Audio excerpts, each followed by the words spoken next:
Okay,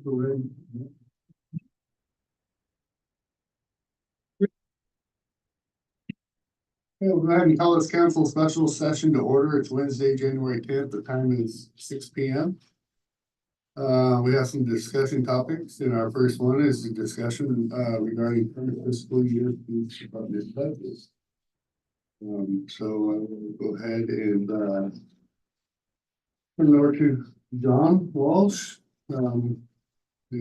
Sure, Mayor. Yeah, I'll kick it off. It's intended, I think, to be more of a roundtable discussion about what the city's doing with the police, supporting the police budget. We have two things on the agenda tonight. One of them is just the general operations of this year's budget, and we have I see some mid-budget committee members in the room are probably listening in, and how that impacts going into next year's budget. So we're not talking about next year's budget so much at this meeting, because some of that's going to be saved for budget committee, which kicks off tomorrow night. So, I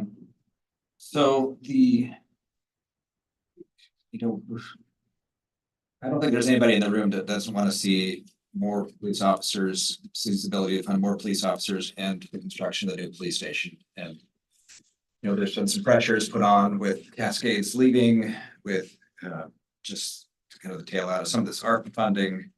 The city making this decision to continue last year's budget without using $500,000 in reserves to balance, which is balances in a legal sense, but it doesn't do anything to create stability in the city's budget. So we've really been struggling to maintain get you more officers. Frankly, we tried to get 3. One of them we couldn't didn't have the funding to support it. The police station project is been moving forward. It's now currently being appealed at this location where it's at.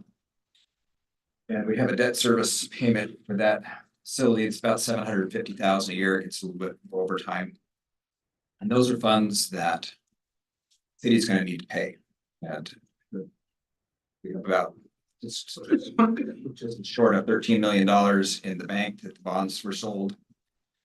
And that money is basically eroding in value right now with the inflation increasing through this time delay of up to a year from the LUBA, or maybe it's not LUBA, it'll be another site. We'll look at a slide on that, and we're going to talk about how those costs might impact the project and what we can do, what good decisions we can make with that money in the interim to use that money and perhaps get our house in order and go back out and figure this out and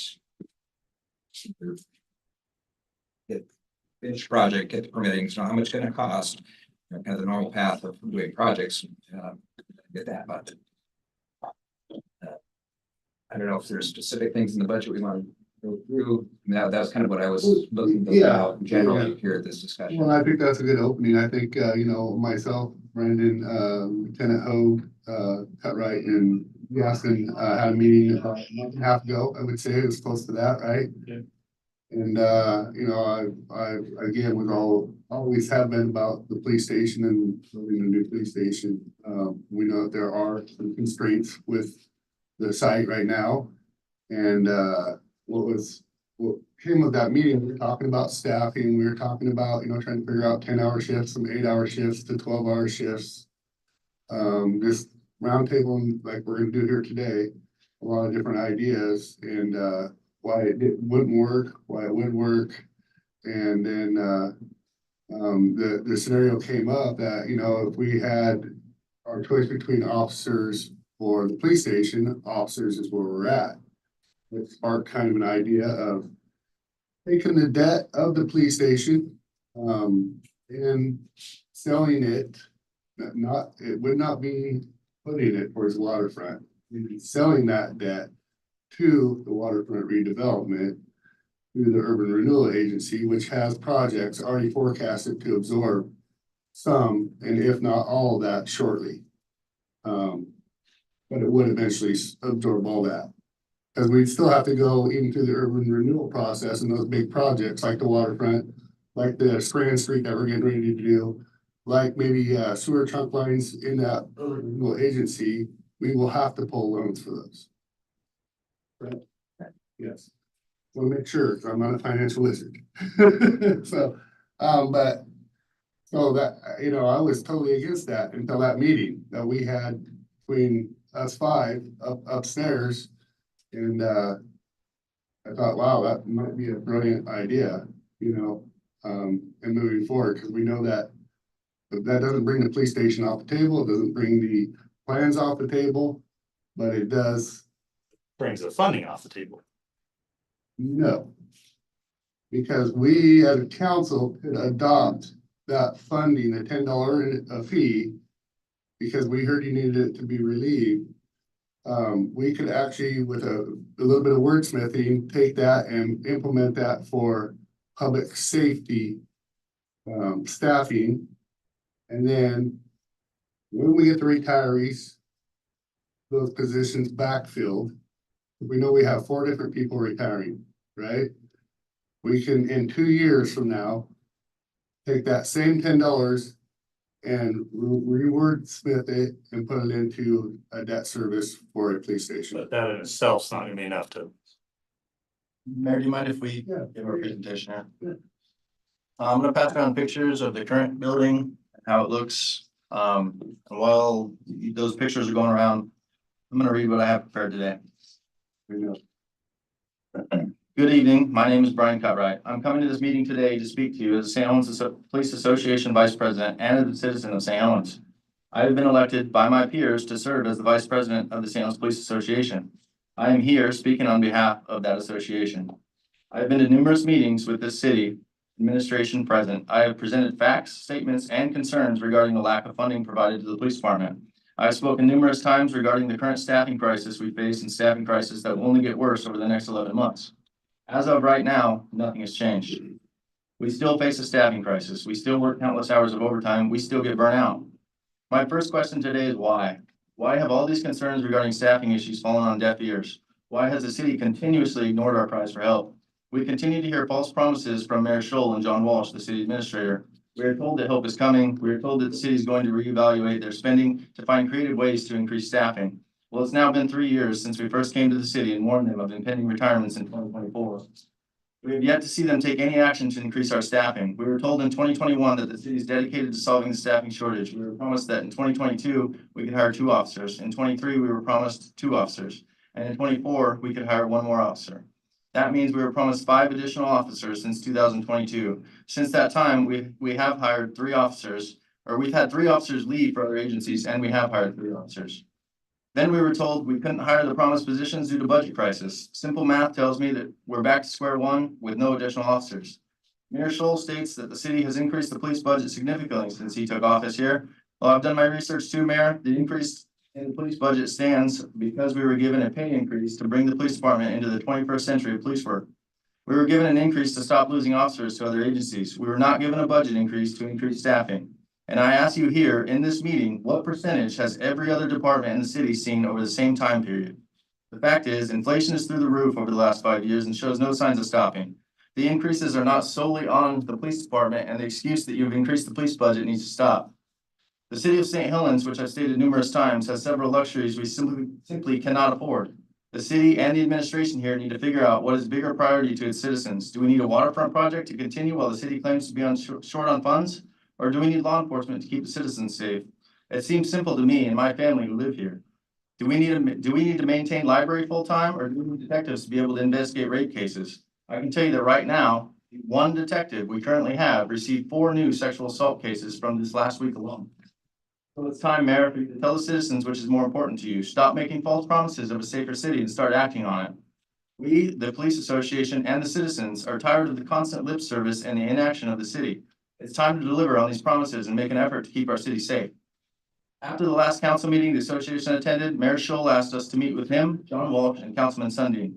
During this meeting, we discussed several options to increase staffing. One option was to stop the progress on a police building and use the funds to hire more officers. I spoke in length about the benefits of this idea. I spoke in length about using the money that was earmarked for a new station to hire more officers and bring some relief to our staff at the St. Helens Police Department. The fact is, hiring 2 to 3 more cops isn't enough. Hiring 2 to 3 more cops only keeps us afloat yet again. We have a minimum of 3 retirements by November 1st of this year. This does not increase the staffing level. It seems to me that you think We are simply unable to see the smoke and mirrors you present when you propose these numbers. Cities with adequate staffing in law enforcement use approximately 45+% on their police services. From what I can see, the city spends approximately 30% of the total budget on law enforcement. Why does the city insist on keeping these numbers so low when we continue to add apartment complexes, we continue to hold tourist events, and we continue to put our citizens in danger? I was asked once what the number is to adequately staff the police department. The answer is we need 29 sworn staff. This number includes a chief, a captain, a lieutenant, 3 detectives, 2 SROs, 3 patrol sergeants, and 18 patrol officers. This is the number we need to properly staff a city as it continues to grow. We need a staffing study. We had a staffing study done in 2012 that is now 12 years old that suggested we need 27 officers. This was prior to 2 large apartment complexes being built in this city. The population continues to grow. The number of officers doesn't. Something isn't adding up. This city holds events where tens of thousands of outside residents come in. We hold events where tens of thousands of outside residents are in one place at one time. What happens when something bad happens? What happens when someone decides to cause hate and discontent among a large population of people gathered in one place? Will you, Mayor Scholl, respond to stop that shooter? Will you, John Walsh, be calling families to tell them that the city has ignored risk assessments to keep the events going? The city administration wants this to be a tourist attraction, but at what cost? The last questions I have for you is where's the money going? If we aren't going to build a new police station, where's the loan money going? Tell the citizens where the $3 million that's already been spent has gone and where the remainder of the loan will go. And if we aren't going to hire the 5 promised officers, where's the utility fee going? As of 5 minutes before this meeting, I learned that the city administration has already made up their mind. They're going to reallocate the loan money to continue this waterfront project. What needs to happen to alleviate this situation is the city needs to immediately enact another $15 utility fee on top of the $10 fee that's already in place. The city needs to put specific language on this fee that the fee can and will only be used for the police department and the police staffing. Doing so would enable the city to hire approximately 6 more officers immediately and would still allow the city to build a new police department. If you don't believe a new station is needed, I implore you to stop by the San Luis Police Department and look at the current state of the building. The space we currently have is not big enough to house the current officers. The ceiling tile is falling down and hazardous. The parking is not secured and vehicles have been damaged to them as they are in public view. The police staff is currently divided into 3 separate buildings, with one building being nearly a mile away from the other 2. There are several upgrades that need to be made. If you ask me, it's time for Mayor Scholl and City Administrator John Walsh to resign their positions within this city. It's become abundantly clear that you lack the understanding and capability to run a city safely. It's become abundantly clear that you care more about the waterfront project and tourist events than you do police staffing. And it's become abundantly clear that you have no desire to properly staff the police department so they can properly serve the citizens. And if they fail to resign, I implore you all, as councilmen and women of this city, to force them out of their positions. You can no longer sit back and be complacent while the city continuously gets run into the ground. Are you speaking for the police association on that? Okay. So, my response to that is I was hoping for a productive meeting. I've never called anybody out in this whole department. I continue to speak on the budget, just like I asked for the county's budget. I have a fiscal responsibility for all citizens to hold each department accountable to their budget and where we funded that money. And that's what I'm doing. That's all I'm doing. I've been a member of this community for 50 years. I am proud of the police department that we've had for the last 50 years. We've always hired internal. And it seems to have worked, and it worked very well for a lot of years. Mayor, can I read my statement and we'll have to continue our conversation? My name is Dylan Gaston. I'm a St. Helens resident, St. Helens police officer, and president of the St. Helens Police Association. The dictionary definition of defund is to prevent a group or organization from continuing to receive funds. In October, I spoke with the Chronicle regarding police staffing. At that time, I made a comment that I felt the city was defunding the police department. Some people took offense to that and were adamant that was not the case. Fast forward 3 months and I get summoned to a special session to decide if we should take the money that has been allocated for the police department and spend it on something else entirely, such as the waterfront project. That, by definition, is defunding the police. I already know the response I'm going to get, regarding the defunding the police comment. I'm going to hear that the police department budget has gone up 140% since 2008. That may be true, but that was not done to increase staffing or to improve our facility. At that time, our police department did not have vehicles, training, or equipment that we needed to properly do our job. Chief Greenway and Lieutenant Hogue have taken steps to address those issues.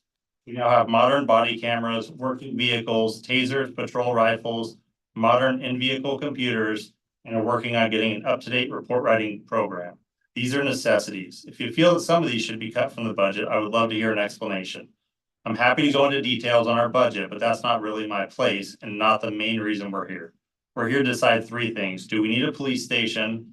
Do we need staffing? And if the answer is yes, then how do we pay for these two things? Let's start with the police station. Yes, we need it.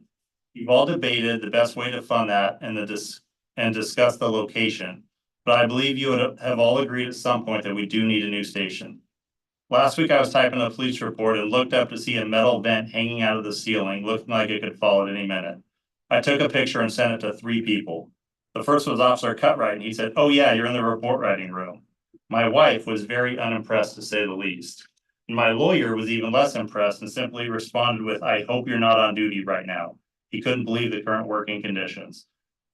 It's unfortunate that some people with political aspirations are inserting themselves into the process of the new station being built. But that being said, if the only way to get the building done is to build it somewhere else, then let's do that. The association is not opposed to building the new police station on the site of our current building. What the association is opposed to is stealing that money that has been budgeted for the police station and spending it on less important things. The fact that the city is even considering taking that money and spending it on the waterfront is offensive to the police officers and citizens that are currently being taxed. Even more important than the construction of the new police station is our current staffing situation. As we've said before, the number of events is constantly growing. The staff simply can't keep up with the growth without additional officers.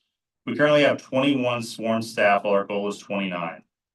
The city recently suggested that the police station loan and the fee from the water bill would be used to hire 3 officers. That math doesn't even begin to add up.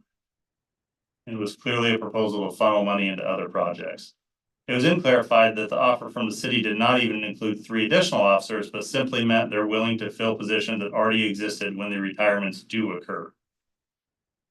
If the city decides that they are opposed to the police station and police staffing, then needs to immediately return the money from the loan and return the money from people's water bill back to the people. All that money was raised for a very specific purpose, and it would be unethical and irresponsible to spend it on something unrelated to the police department. The city of St. Helens is the equivalent of a person that could not pay their bills, but goes out and buys a new iPhone. The waterfront project is not a necessity and should not be a priority for the city. Not all projects and not all departments should be created equal. Some of the city administration has a misguided opinion all departments should be created equal. Just this morning, we got an email that the majority of city departments were authorized to come in several hours late due to inclement weather. The exceptions to that were the police department and public works, who were expected to be at work. I want to clarify that I'm only speaking for myself with this next point, but I would argue that the police department is the most important department in the city. I know some people won't like me saying that, but I stand by it. I have great relationships with other departments in the city, but if the city's not safe, then all the other departments cannot function as they're intended. It's time to stop neglecting the police department or let somebody with a better understanding of public safety run the city. In regard to staffing, we have recently heard the city administration make several suggestions to address officers being overworked.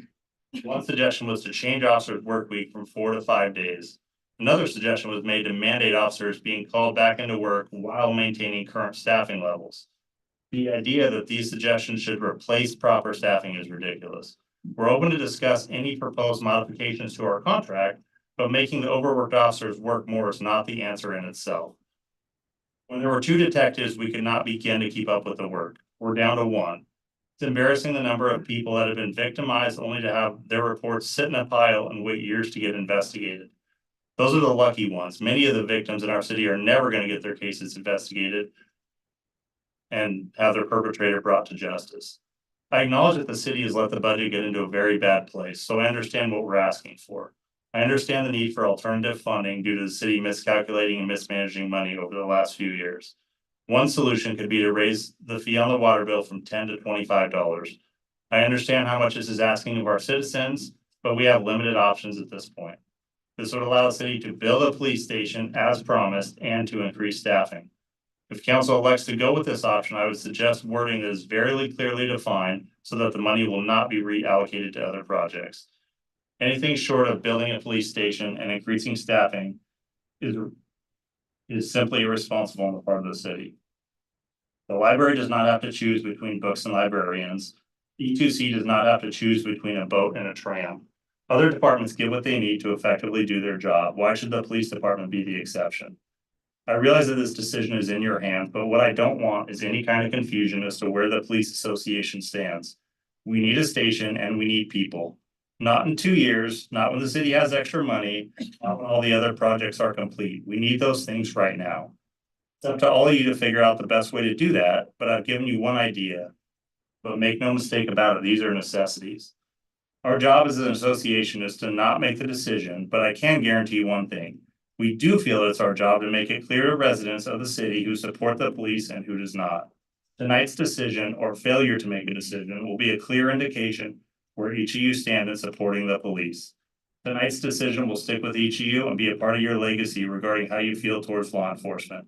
The decision will undoubtedly affect your political careers. So. Mr. Mayor, is. No, I'm sorry, there's no public comment. No, there's no public comment, all right? I'm talking about public comment. I want your financial director to talk about the restraints on the bond, because you cannot use bonds for certain things. That's a federal law. Stop. There's no public comment here. Okay, but we asked. So, okay. Restraints on a bond, because you can't change it to anything I else. had really hoped that we could sit down and talk, a roundtable this, and we are gonna talk about finances. We are gonna talk about bonds and what you can and cannot do, and, it's not stealing monies, when you owe debt on that money. It's debt services. It's not actually money that's already allocated. We're gonna talk about all that. I really am thrown back that I've never tried to make this personal in any way, shape, or form. And I'm gonna sit up here and I'm gonna listen to the roundtable. It's gonna be open dialect. But I do serve all citizens in this community. And I've lived here all my life, and this community means more to me, and you guys mean equally as much to me. But I also have empathy for somebody out there who's struggling too, to meet day-to-day needs. And so that being said, I'm gonna ask Lori to speak a little bit maybe on do's and don'ts, that it is legal to take this debt service, which is not money that's already, it was allocated through the funding, but can be sold, and it's not stealing money. It is not. If I owe money and you say you're gonna go ahead and pay my debt, you didn't steal my money, you covered me on my debt. I don't think that the question on the table is whether or not it's illegal. I think it's whether or not it's ethically right So- to do. I just know that there's been a lot of things that have been said that have, signed up to do this, that, I'm just, what was said here was actually respectful, and I appreciate that, and it's direct and to the point. So I appreciate that. When I can at least see the face to the people who are saying that to me. So let's go ahead and open this up for, I hope we still have a round table here and talk like mature adults and talk about this budget and, move forward. So I welcome more discussion. I'd like to talk about the adding the fees to the water bill. It's obvious that we're gonna need to raise the money somehow, right, to get the officers what they need. Would I support adding $15 to the water bill? Yes, I would.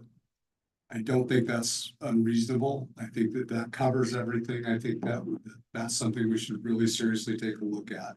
And that also allows us to build a police station. Now, the police station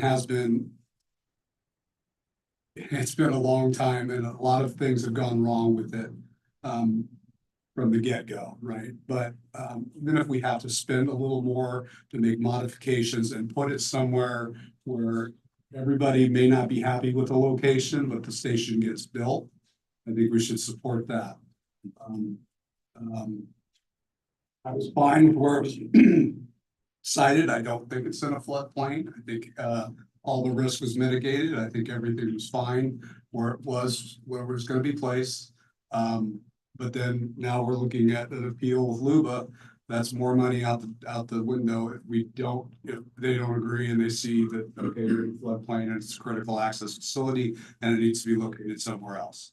Then we should relocate it somewhere else before it gets there so that the attorneys aren't involved. We're not having legal battles. That to me is just a waste of time and money. Although I still, like I said, I support it. It makes perfect sense to me. But I do think seriously that we should look at adding that fee onto the water bill. And will it be considered a tax? Yeah. But given our economic situation right now and the fact that Cascades have left, the fact that we're in a budget crisis, the fact that you guys need officers, that seems to me to be the only logical way to fund what you guys need to have taken care of, as well as build a police station.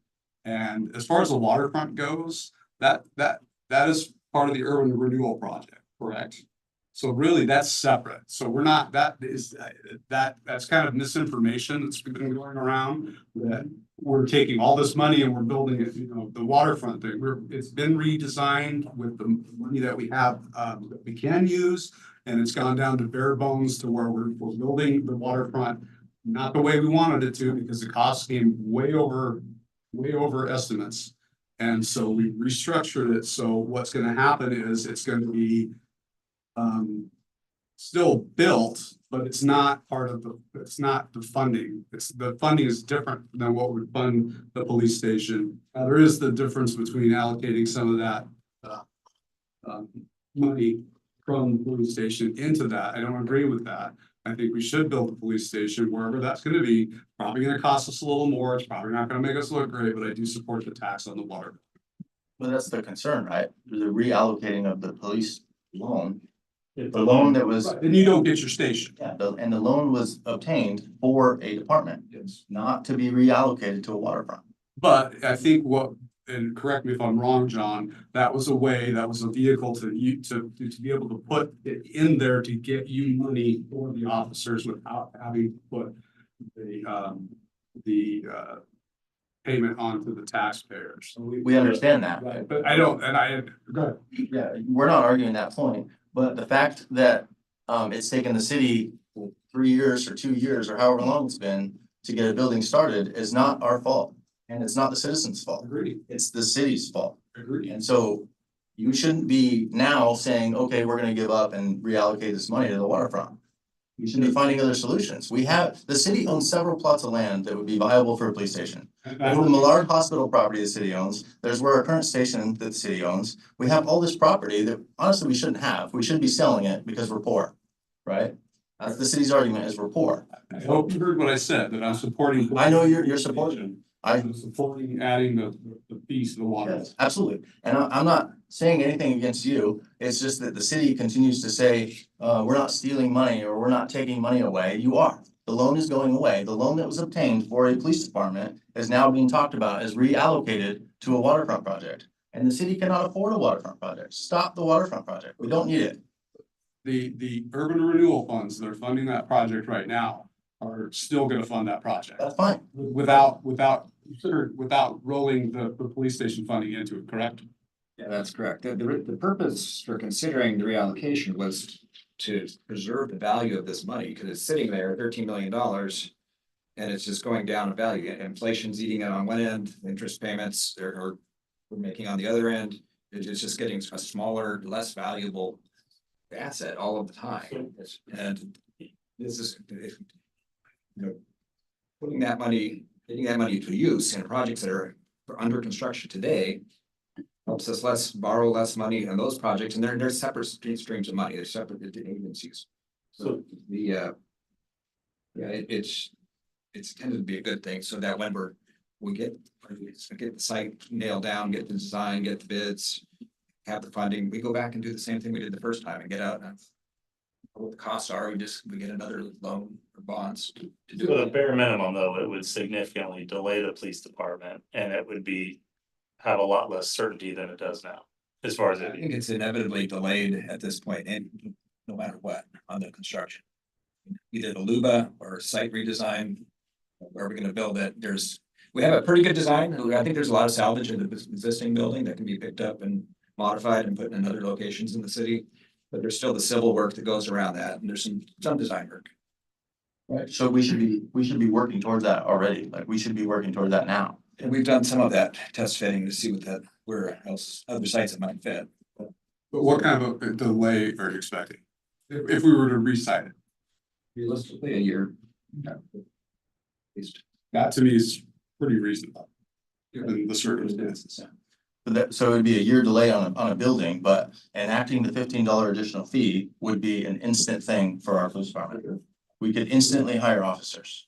That's the biggest thing is we're here today to hire more officers. So the $15 fee needs to happen. I'm a citizen here. I don't want to pay more taxes, but if we need more officers, I'll pay the $15. I already pay $6 grand a year for the stupid sheriff's office. So why can't I pay a little more for us to have officers? And that's another problem is that you guys as council recommended that we vote yes on the sheriff's office budget. I did not. The council in an overwhelming majority said I did vote not. on this. Okay, Mayor, I'm not saying you did, but as the council as a whole voted to tell our citizens to vote yes on a sheriff's office levy, which was a mistake. Because now the police department, if we were to go out for a levy, it's gonna say no, right? Citizens don't want more taxes. So nobody's gonna vote yes on a levy for a building. Nobody's gonna vote yes on a levy for more officers when they just voted yes for the sheriff's office. And the question I get a lot is, well, we just voted yes. Why don't we have more cops? Because you voted yes on a sheriff's office levy, not for the San Luis Police Department. So they didn't have a clear understanding what that levy was for, and they voted yes on it.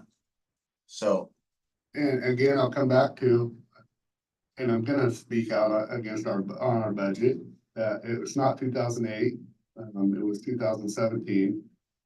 It was 2.4 million back then. And 3 years later, or in 2023, it has increased from 2.4 to $5.6 million. It's right in front of us. Let's give our chief a chance. What's Because our that's the budget? whole reason why he's here today, and he shouldn't even be in this room right now. I'm trying to say why I voted no against the sheriff's levy, because I asked for them to look at their budget. And it would not produce me where they could prove that they needed the money for the extra funding. And that's why I voted no, because I actually did my due diligence, walked over and even took 2 hours out of my time to sit with their financial directors, Pixley and Commissioner Garrett, which apparently that was the wrong commissioner to talk to because it was Magruder who's in charge of finances. Is what I found out when they finally came to ask the rest of this council to support it. Mayor, you keep bringing up our budget. So what's the increase on the rest of the departments? Well, let's let Chief speak real quick, because I know that he has things to present on his budget and the increases there. And I just want to acknowledge that he shouldn't be here today, but he is here. And he has personal things going on in his life, but he's still here because he is the face of the police. So thank you, Chief, for being here, and I want to give you the floor right now so you can talk. So if I could just kind of touch on the status with everybody. So the challenge since my arrival in 2018 was there's never been a bottom line of how many officers are needed to safely police the city of St. Helens. We've had this staffing study that was mentioned. We really need to prioritize what we need to do to find a solution like we're all here for moving forward. I do support the idea that the first thing the city needs to do regarding staffing is to go out and contract with a company that does professional staffing studies. The old adage, not to confuse anybody, back 10, 15 years ago was we would do 1 or 1.5 officers per 1,000 residents. That one size fits all is not the same, because if you look at Beverly Hills, California, their square miles are very much bigger than us, but they have close to 200 police officers. So we need council to direct to get a staffing study, in my opinion, so we can get a bottom line number, so we can have a company come in and say, okay, this is your height of your calls. This is when you're the busiest. This is when you need to deploy this many officers. This is, your calls for service. This is your demands, the SROs, the detectives. We need an independent company to come in and look at this. Now, there's two from my experience, there's two options on a staffing study. Academic staffing studies, usually done by college students doing their master's thesis, and when you contract. In my opinion, I go for a contractor because that's what they do all the time. Once we find out the bottom line of how many officers we do need to safely study, then we can do a quasi capital improvement plan over the years to start building up to that level. Where we are right now, it's been mentioned. Currently, as I sit here today, we have 3 officers who can just leave today and retire, which is alarming because really that impacts our ability to provide a service to the city. We have 4 more getting eligible to retire. So in 2024, we will have a total of 7 sworn positions that could just leave. So what I say the concern is because if council says today, we're gonna authorize the immediate hiring of 3, 5, 8, whatever amount of officers, we've all, discussed this. It doesn't mean that tomorrow we open the application and we start hiring people. There's a process that goes in, and Sergeant Castilleja and I spoke today. Used to be 6 months. Now it's 6 months to a year before, if we were to start tomorrow to get those people. What's inevitably going to happen is we know for a fact we're at least losing 2, possibly 4 officers to safely patrol the city around the clock. There's a lot of dynamics here. We run 3 10-hour shifts. Okay. So I know that, and I don't want to bounce around and keep anything. So we need a total of 14 patrol officers to be able to safely patrol the city of St. Helens around the clock. What that does, we're bound by contract. We have to have a minimum of 2 officers on duty at all times. Having 10-hour shifts allows an overlap where we have a shift that overlaps the 10 hours. And at times we have a minimum of 4 officers on. The reason we have those 4 officers on is because the demand for police services is continuing to increase. We just heard about the 4 sexual assaults. During that overlap, these officers are writing police reports, impounding evidence, downloading body cam footage, conducting mandatory training that the state says you have to have this many hours of training to keep your certification every year, serving search warrants, following up on leads and calls, and still servicing the schools to do walkthroughs so we have a presence there. If we go away from that 10-hour shift and we go back to 8-hour shift, what has happened? And that's what we experienced when I first got here. There's no overlap and the officers go home. And what will happen, my belief is that without that 2-hour gap where we have enough officers to be writing reports or taking training and some answering domestic disturbances, we will fail to meet all those things that are required. The first and foremost being the mandatory training. So every year, a police officer to be certified in the state of Oregon has to have at least 24 hours of mandated training. That's the bare bones, 24 hours. Your St. Helens Police Department is committed to putting the best product out there on the street. So we want to exceed the 24 hours. We want to make sure that our officers are trained in DRE, drug recognition experts, all these other things that come with this complex job. To do that, if we went to 8 hours, we probably within 12 months would start losing officers because the state will decertify an officer if they don't have the training. During the COVID, they gave us a grace period of 3 months. You get 30 days in January to make up that training. If they don't make that training up, they will be decertified, which means that they can't work here anymore. So it's important to first go back to, we need to know the bottom line numbers, but I want council to understand that to safely patrol the city and be able to accomplish everything that's needed, 10-hour shifts. Same with 12-hour shifts. There's no overlap. As soon as they come on, they go home. And we are not in a position to mandate overtime because of collective bargaining. We have to have the city do. So again, we have to find out what the bottom line is. We also have to prepare for the inevitable. What I mean by that is that we are coming up on an exodus. And I just found out today, not to mention names, we have a long-term light duty officer that just occurred who's still in the hospital. And we're projecting 3 to 6 months. He's out. He's going to be, due to a medical condition.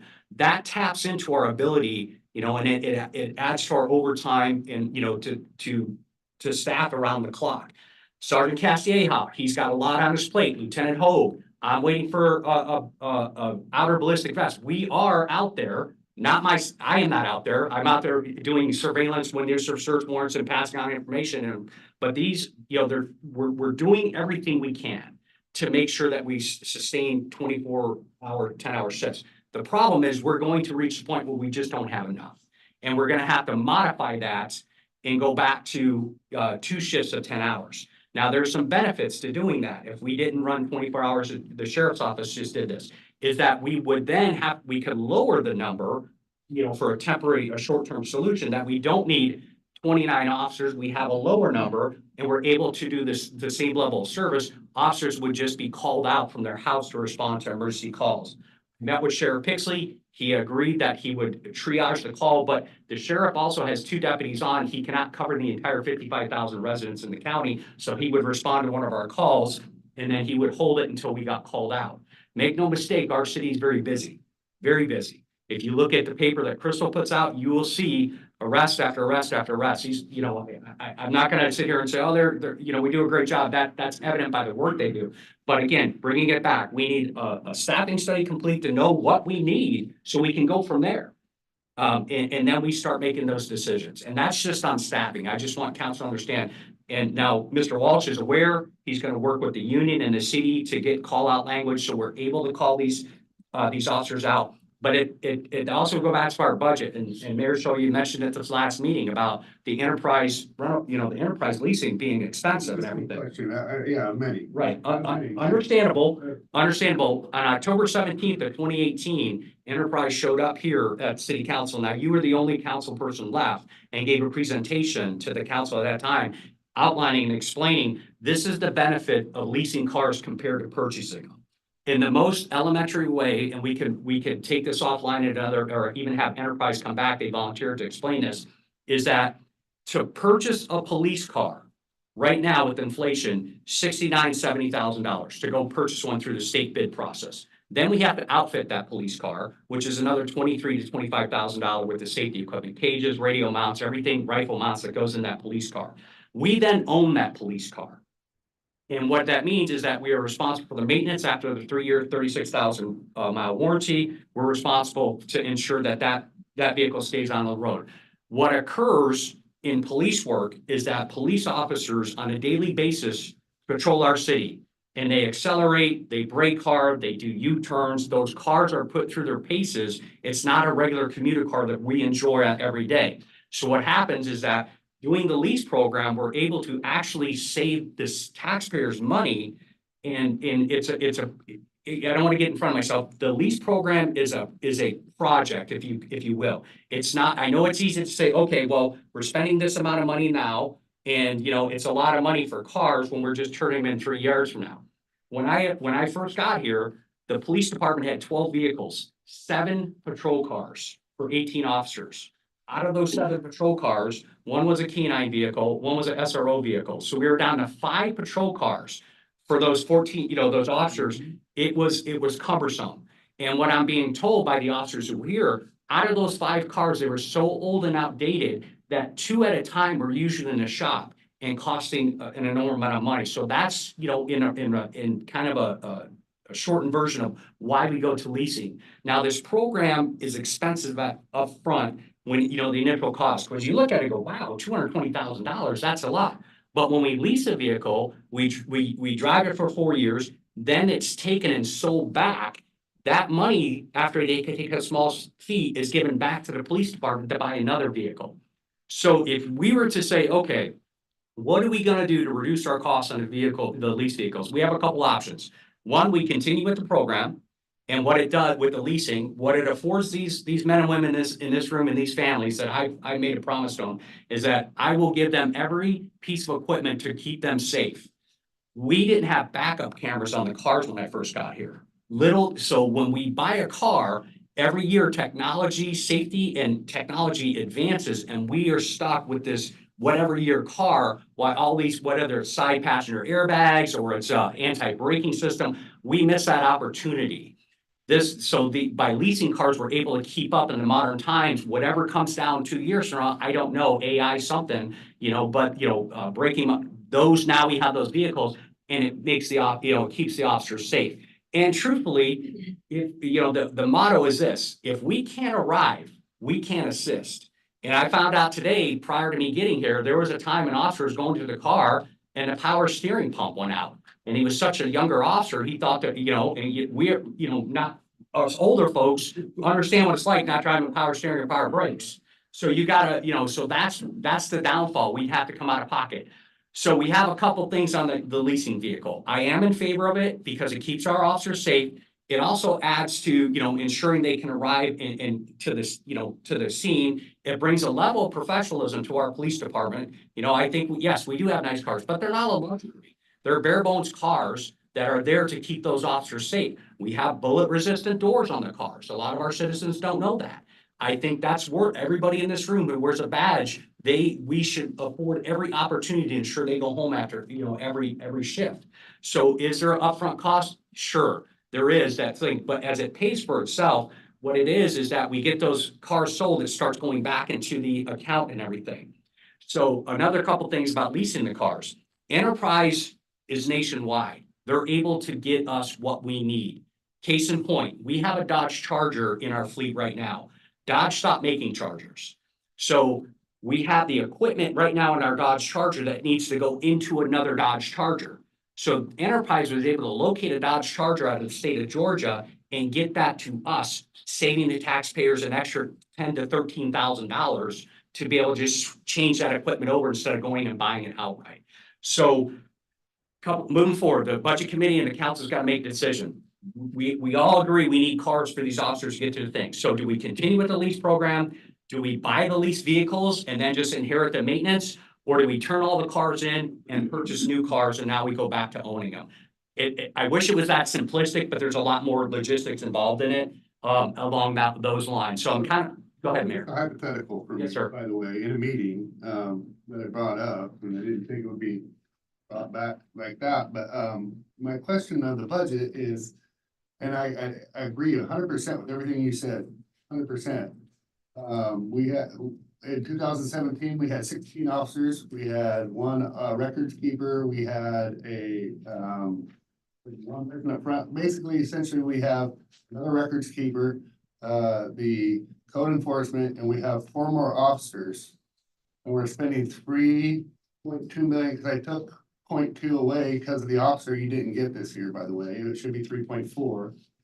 3.2 million more, and we've gotten 4 more officers from 2017 levels.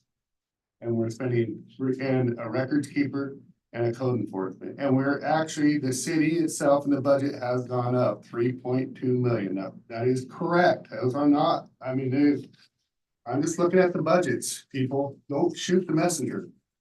And Mayor, if I can respond, I did take the budget and I understand 85% of the police department budget is spent on salary and benefits. That's typical in any government agency. 85% of our budget is spent on salary and benefits. The police chief, the sergeants, we don't control that. That's set by city council, what we get paid in our benefits. The other, and that has increased for this 45%, and again, it was mentioned, when we got a wage increase, our officers are thankful, but it was a wage increase to keep us on par with the other agencies that kept poaching our officers, for lack of a better term, to go. And so, Councilor Hubbard, what would happen is we would hire officers, we would train them, and then they bounce to another metropolitan department. We did some research, approximately, if my memory serves correctly, in 22 years, the city had spent like $4.2 million in training and salaries for those. It was a revolving door. So we had to increase. So council was gracious enough to increase that.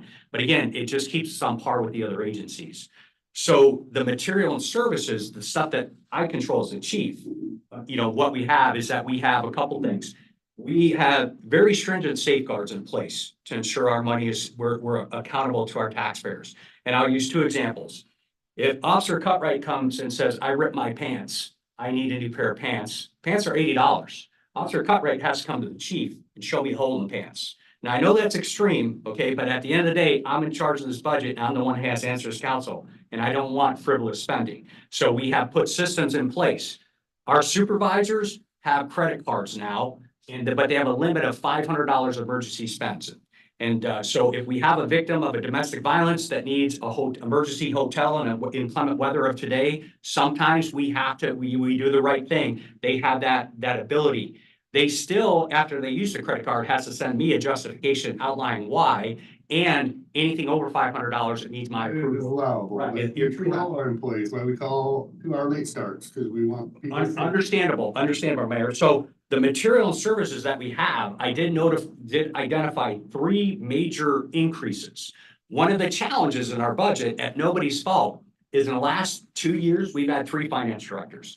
Each finance director does their budget their own way, which is fine, just like every police chief runs their department their own way. I'm not, but our 3 major purchases on here, that aside from, the money that's allocated for maintenance, mowing the lawn, for the copying machine, is one was the lease program that we spend every year, that we lease our cars.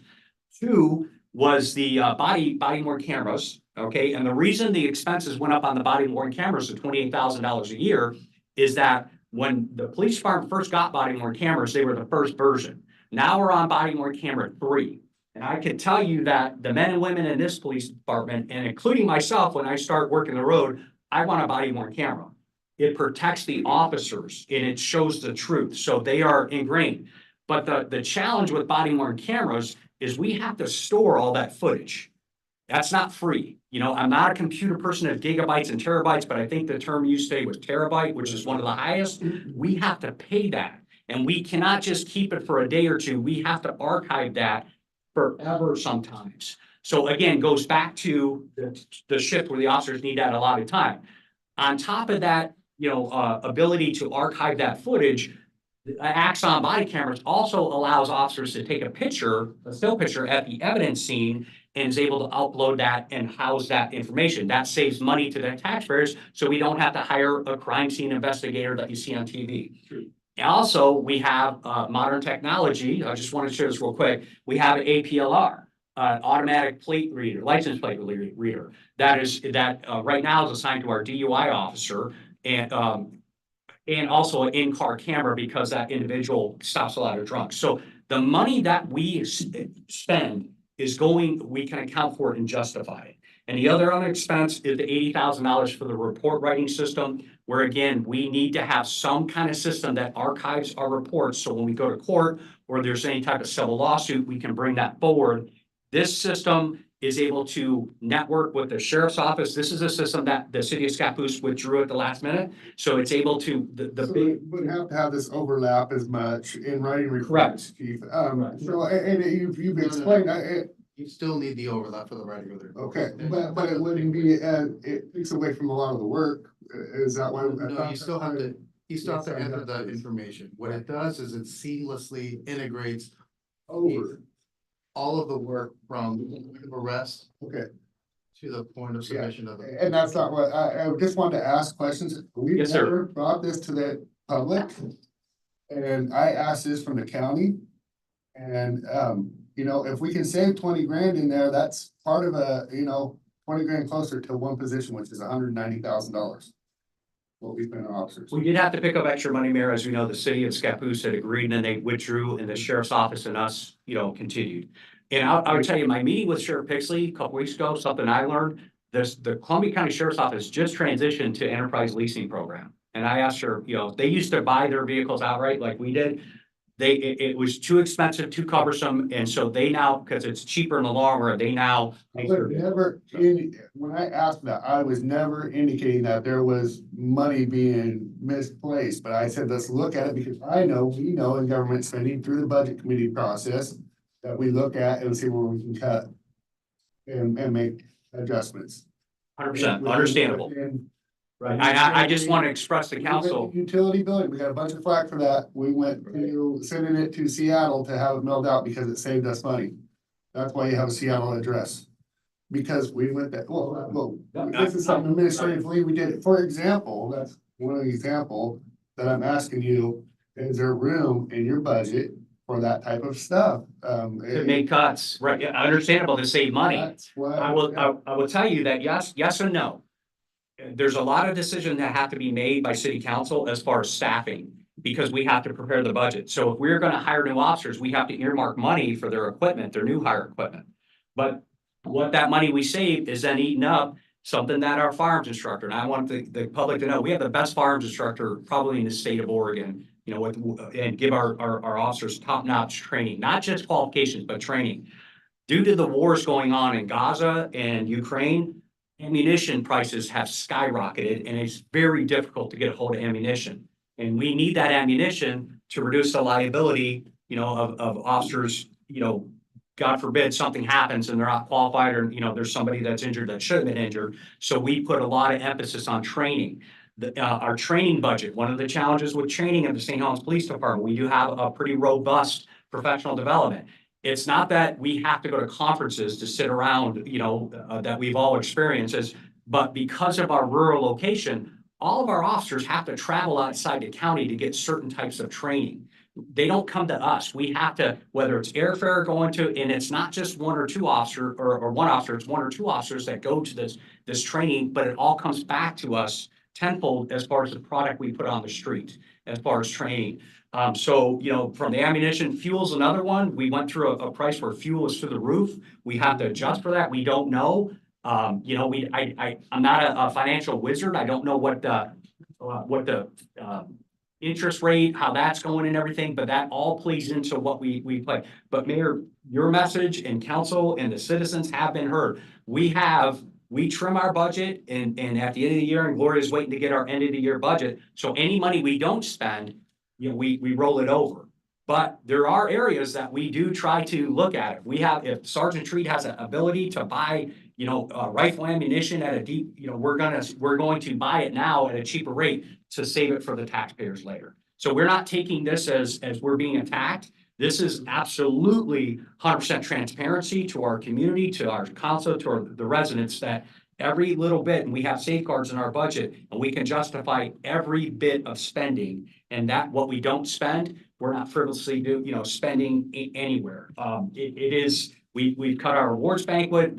There's a lot of cuts. There's a lot of no's compared to a lot of yeses in the police department, because we have to be fiscally responsible in lieu of our community and what it's experienced before. Essentially 4 new officers and 2 other staff members for 3.2 million is why that was asked Understandable. to look at for $190,000 there for Yes. another position out of 3.2. Right. And we've been to discuss, You know, right? that's all. It's a big gap there. You know, you had 16 employees spending a little over 2, and now, you know. I think it's important to know the record staff that you're talking about. Yeah. Actually fulfill 2 roles. Okay. They do all of our police data entries and manage all the paperwork that goes through the courts, that goes through and needs to be documented. Sure. And such. They also do property and evidence. Okay. Okay. Highest liability, what's gonna lose your cases, what's gonna get you sued, Is that? property and evidence. So we're already multitasking our staff. Having them do more, you only have so many hours in a day. They're exceeding expectations because they work so hard. But they can only work so hard for so long. Bringing it back to the staffing study, a staffing study is not only going to look at, do we have enough, but they also tell you if you have too much and this person can do this and that. And I welcome the staffing study because it's a chance for us to showcase the good work we've been doing, from CIS coming in to giving us an inspection to kind of getting the operations. So there's a lot. So that, again, bringing it back to that staffing study is a big missing piece of the puzzle that's going to serve our community for years to come. And then if we just change to a schedule where we can't accommodate until we get to the officer's hire, but we can always ramp that back up, down the road. Any other people have discussion regarding the actual current budget right now? That's our first one on our item. The thing that's always brought back in is you've got officers that have left and the detective and that sort of thing. Those positions are open. Funding's still there, so those need to be filled. Right? Mm-hmm. Yes, if we have a vacancy, absolutely be filled, but I have to defer to John Walsh on that and Gloria as far as, That funding wouldn't go away, would it? Because there's a vacancy. We still Yeah, have, if there's a vacancy within the budget year, it's still a budget. Yeah. well, it just sort of seems like we're pulling it together. We know you need more officers, but it's like you're going back to the ones you're losing, but. One less detective because that one, the second detective had to go cover the road. To be able to provide the level of service that we have now that we're barely able to hold. And that's the issue that we have. And we also have injuries, and we have people in the academy Yeah. too. We're reducing the level of service there. Right. Yeah. And make sure we're giving the best product. And Counselor, that's what we do. We have to balance it. It's unpopular, but at the same time, our priority is when somebody picks up the phone and calls 911, without fail, we have to be there. And it all kind of ties into itself. We have to be there. We have to have the cars to get us there safely and not break down with the, and we have to have the training once they get there to be able to handle whatever situation. That staffing study is also going to kind of open up everybody's eyes in this room to the volume of work. I think that might be a little bit that gets overlooked a lot. The St. Helens Police Department is extremely busy and the calls are extremely complex. The days back when, not to be funny, back when Mayberry and there was Otis the Drunkie, but those are long gone. These calls are very complex and there's a lot of mandates by the state that these officers have to do.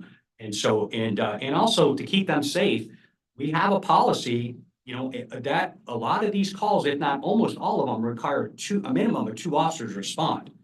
We can't just show up with 1 officer and put that officer's life in peril because, there's a fight going on and now everybody's anger is turned towards uniform. So these officers understand our policy, they get trained in it, that they don't even approach the house until they have a minimum of 2 to make sure they go home every night. That drains our resources, as far as staffing, because that's why going back about the staffing. So, but if I could just say this before, everything that's in front of us tonight, as far as staffing the police station, is going to really affect our ability to recruit officers. All right, it is a cutthroat business out there. All right, we have local agencies in our county that are struggling just, if we had an opening and saying that. So we have officers that are sitting in this room have been called recently by other agencies asking them to come over.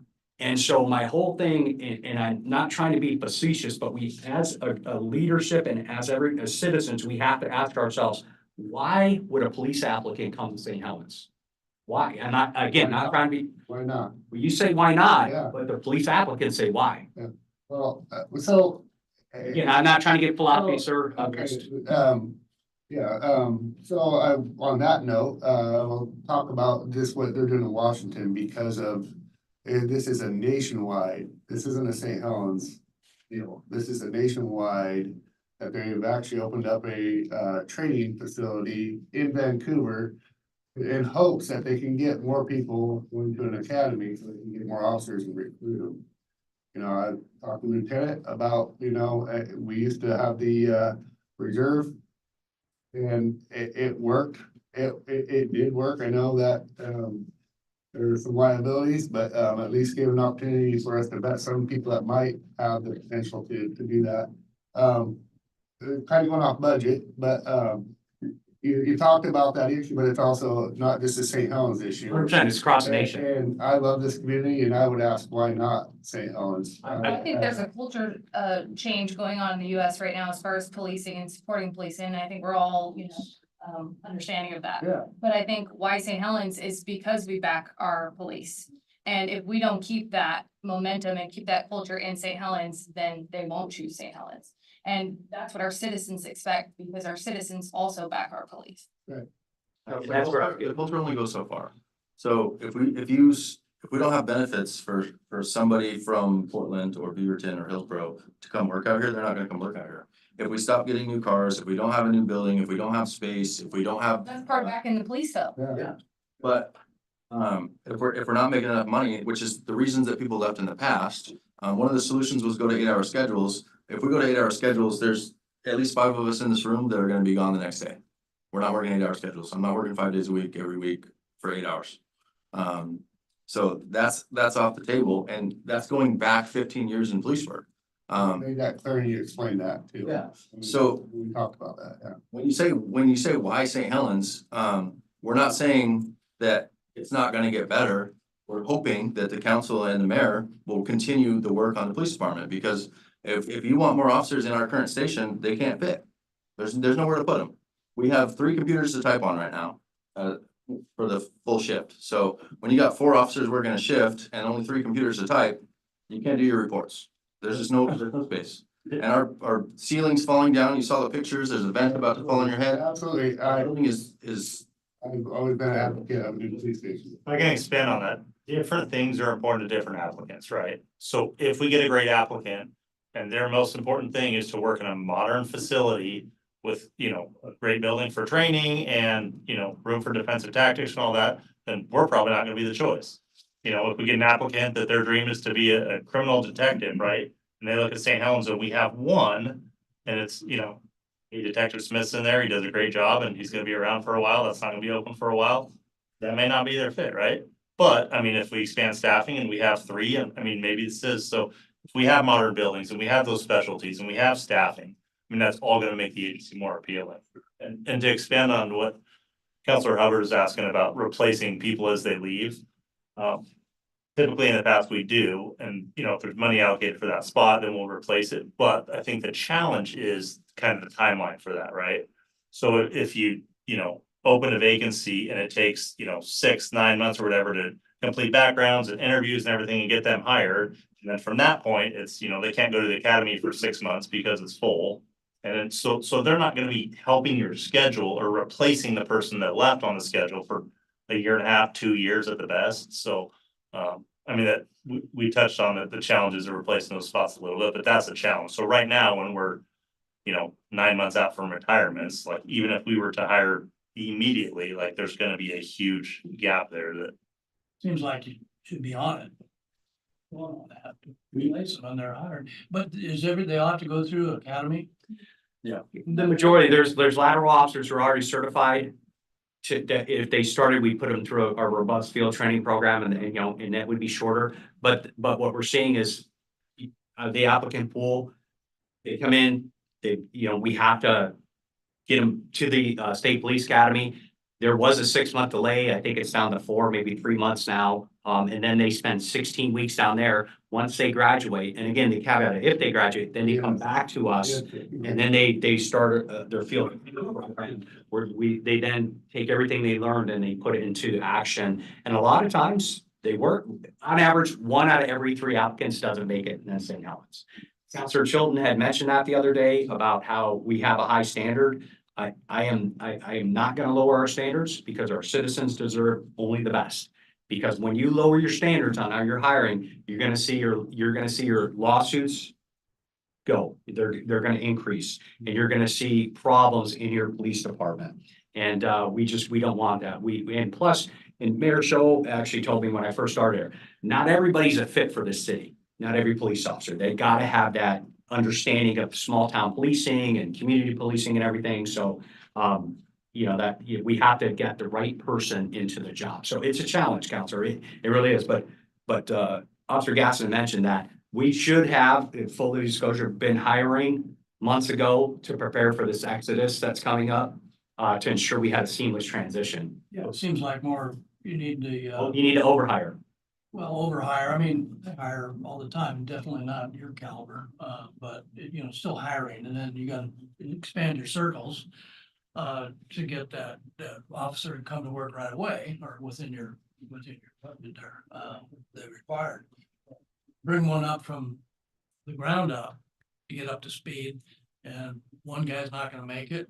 You told me we gotta pay for all this training anyway, that doesn't seem like a winner. It's not. The majority of applicants are new hires. Right. That goes back to the same question of why St. Helens. And through the past hiring that we've gone through, it's been all brand new people. We were not getting a lot of lateral applicants because people don't want to work here. People that have been in law enforcement, they You don't guys work. got a, you know, uphill battle after George Floyd and all that stuff. It is. So at one time, we were allowed to offer a signing bonus to attract laterals, but that went away by the state. Now something just brainstorming it's a buyer's marker for these police applicants, specifically laterals. I know that one of the local agencies lost 2 officers to another agency because that agency offered take-home cars. Because they issued a take-home car to the officer. And that's what they're looking for that. So there's a lot of, you know, things that we could start exploring to kind of get people here to St. Helens along those lines to answer a question that was just posed. we have 18 male lockers in the male locker room. We have 20 of our sworn are males. So right there tells you, we don't have enough lockers. So what do we do? And if we hire more, what do we do with the lockers? Or, well, and I'm just saying that, do we then issue take-home cars so the officers can change at home and, and come to work? I don't know. I don't know the answers. I know that's a strain on the budget, but we have to start thinking along those lines, because even if it's agreed upon by council to say, okay, we're building a police station, we just discussed, here's a delay. We have our immediate needs that we have to take care of now to be able to take care of the officers. And just so everybody knows is that at the new police station, the plan was to have common locker room area and 4 changing stations. So we wouldn't have a male, female locker room because historically you have majority of your officers across the nation are male officers, police officers compared to a small ratio of female.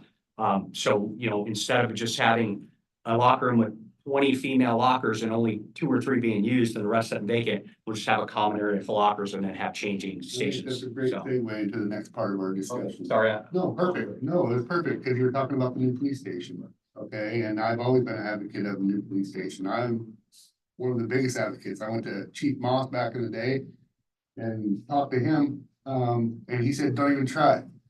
I showed up again, I appreciate that, people think I have all this power and I'm humbled to sit up here with 4 other counselors, that run this city, and the city runs by a 3 to 5 vote.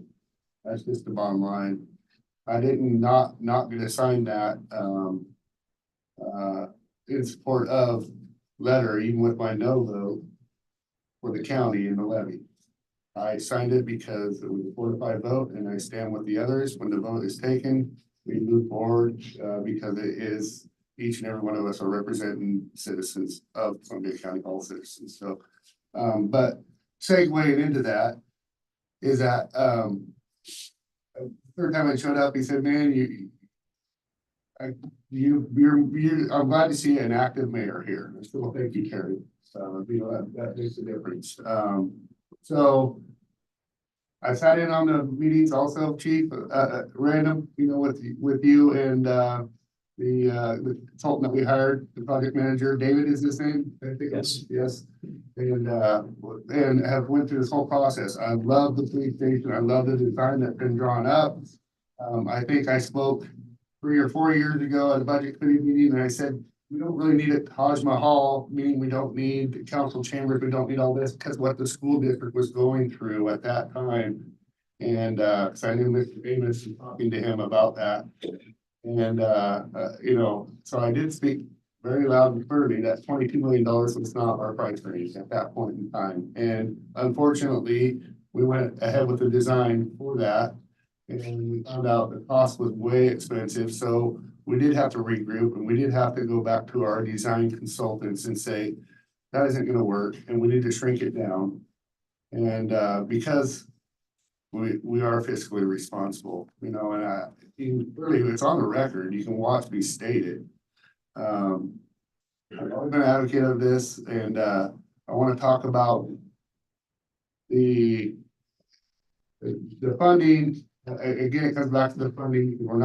What was being proposed is not stealing it. It's taking that debt service the next year to pay the interest only and not kick it over allows us to give you the officers, just that alone. But it doesn't give us officers that we can, it's not gonna alleviate the problem.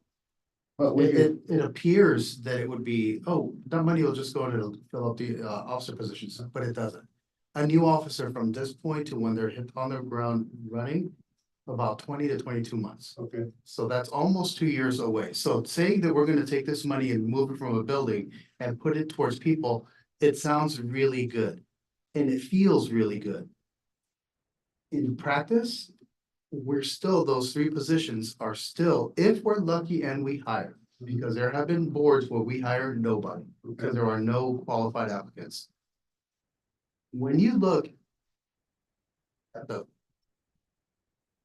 ability to hire, Yeah.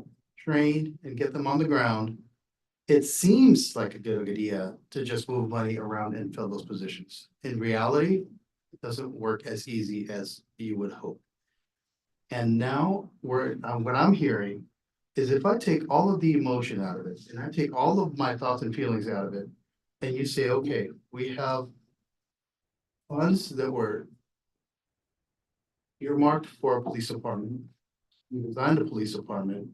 We're gonna move forward with the police department. Somebody made a complaint about that police department's location. It now has to go through the process of that. Following up with a promise of in 2 years from now, we're gonna go ahead and really concert our efforts and get that building built. I've seen that happen. I was here when that first redesigned building for the police department was proposed at the 150 South 13th Street. I saw the designs. I heard the promises. I heard that your department will be awesome. It kept me here. Fast forward, that building didn't get built. Those funds never came. It was always too expensive and it always will be expensive because that's just how things are. You can't get around the expense. What you have to do is think, is this gonna benefit here, the folks that are working now? Or is this generational from that? Because this building will be here beyond what we're gonna be here. Plenty of new mayors are gonna be here, plenty of new councilors are gonna be here, plenty of new finance directors. And lots of officers who go through that. We have to build for the future, not now. We have to be looking forward 50, 20, 30, 40 years, which is what this building was intended to do. Moving monies aside that we already have now is something that we be very cautious with when we see if that's something that's valid, because it looks good now. It feels good now, but is that the best thing to do in the long term? And is it sustainable? Can we, Yes. can we ask the person we pay for that, department is in finances, Gloria, could you comment just a little bit? Okay, so what is the, what is? So the question would be that, the assumption is that we would be essentially stealing the police funding, that the money that we're basically stealing the police funding from the police station. And I guess the question is this, is what is the interest in the next year on that? And why the benefit of rolling that over into the urban renewal? And not, if I didn't look at it as stealing, this is the first I've heard of it. It was just an idea that was proposed and I don't, is it stealing?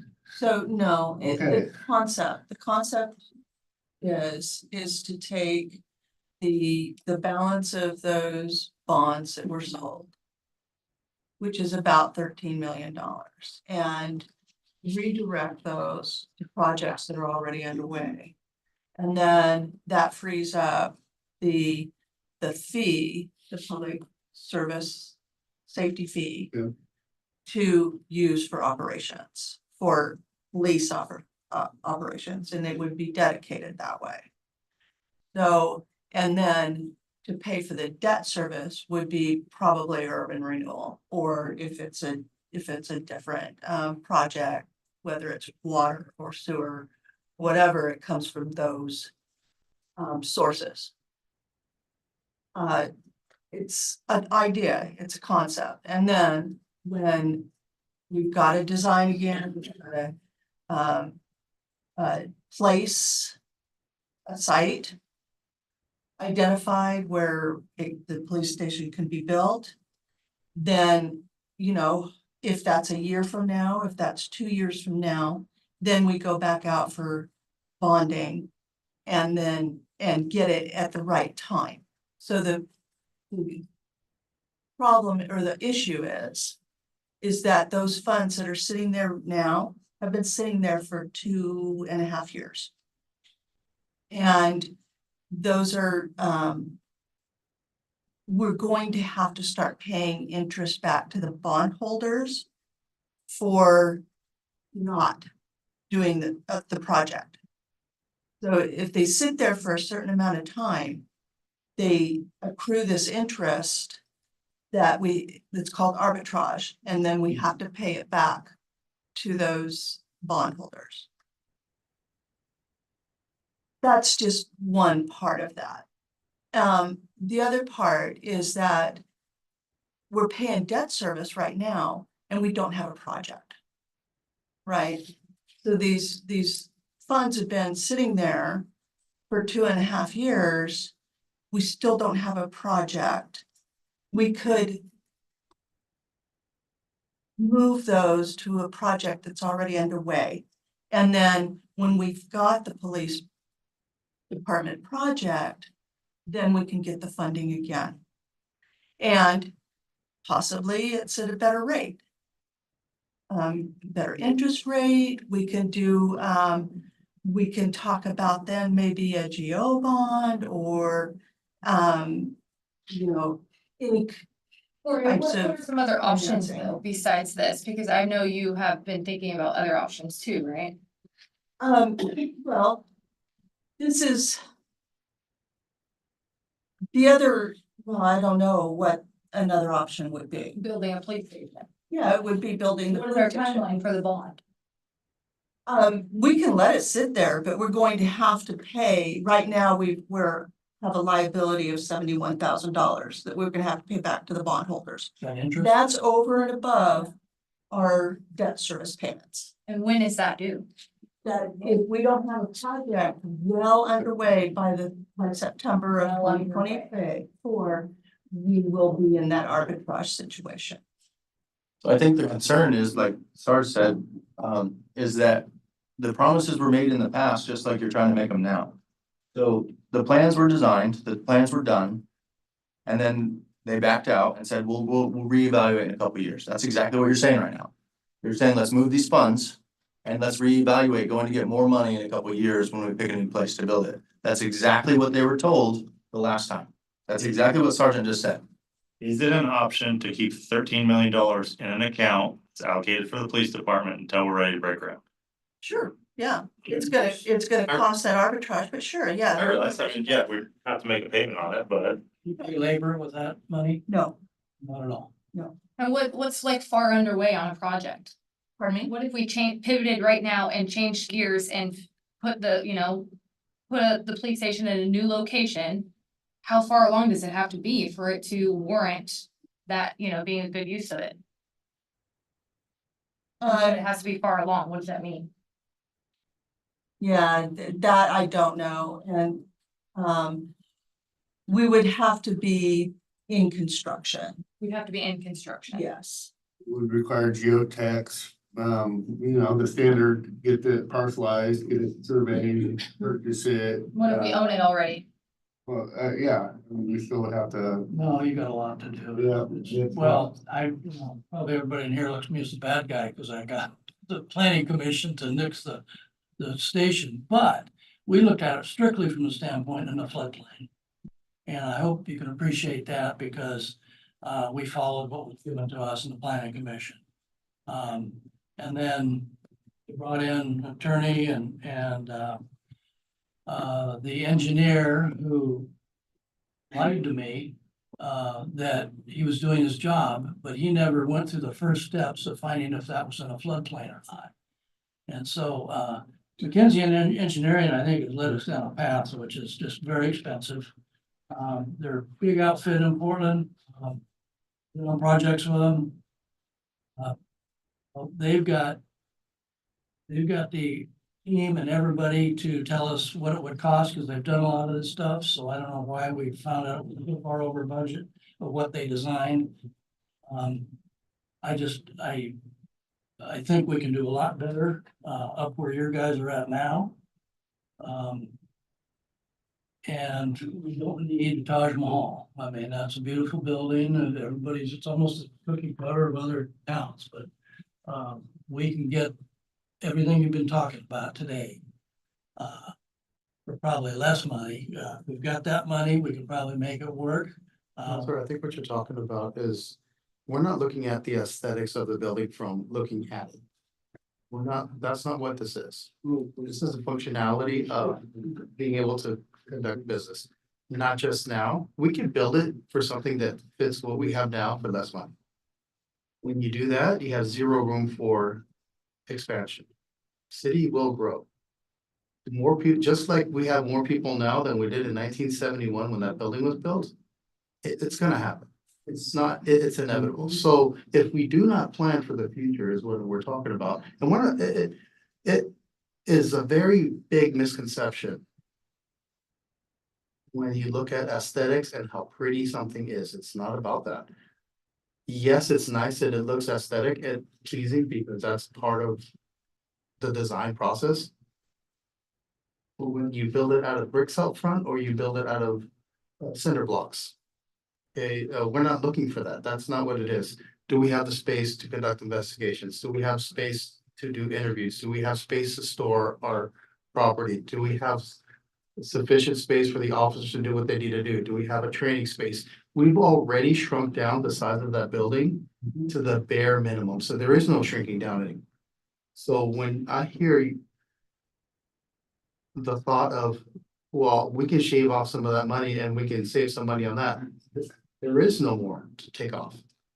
There is no more meat on the bones to chip away at. We're at our bare minimum now. We can always grow bigger. I wouldn't have a problem with that. But shrinking down, that's just not, it's not viable anymore. I think Sandy's the perfect example. They said that when their building was built, they outgrew it. Before it was even done in construction, they outgrew their building. Or Lincoln City. Lincoln City, yes, Counselor, And I want to state that I was not for this when we came up that meeting, Lieutenant O, that I was not for taking this funding away from the police station. It's been, that's what we told the citizens we were going to do. That's what we need to stick forward and do. I was adamant about that. It was actually you two that said, if we had a choice. Between Officers. Yes. Yes. And I stand by that, but now you're talking about we're not getting officers and we're not getting a building. No, that's not why we're here. That's not why. How about this, Mayor? What if we propose this? We can propose moving forward with the building and getting the police station built, whether it's where it's at now or at another alternate location, right? Still move forward with hiring other officers because we need that, understanding that there's gonna be a process and a time limit, and that's just gonna have to happen. Okay? In the interim, you can adjust the hours that we're working. Still provide the level of service, and probably I would argue that their level of service with what we have now. But moving our schedule around, knowing that this is a temporary schedule adjustment to alleviate a lot of the personnel constraints that we have now, with the goal of going back to where we are now with staffing that's appropriate for that level of services that the citizens deserve. There is a workaround through this, and there is a way to be able to build a station, still have the people that we need. And it's just a schedule adjustment, and we get both. And as we get more people, we readjust the schedule. It's not permanent, but it does solve all the problems that we have. It does alleviate overtime that you guys are working. And allows us to bring in other public safety grants to the PD that we don't use right now because our people are burnt out. There is no more overtime for them to burn. They can't go do speed grants. They can't go do crosswalk grants. They can't go do construction zone grants. With what else? We're already stretched as thin as we can. So there is a solution. I agree with And Chief's told me that, you know, that.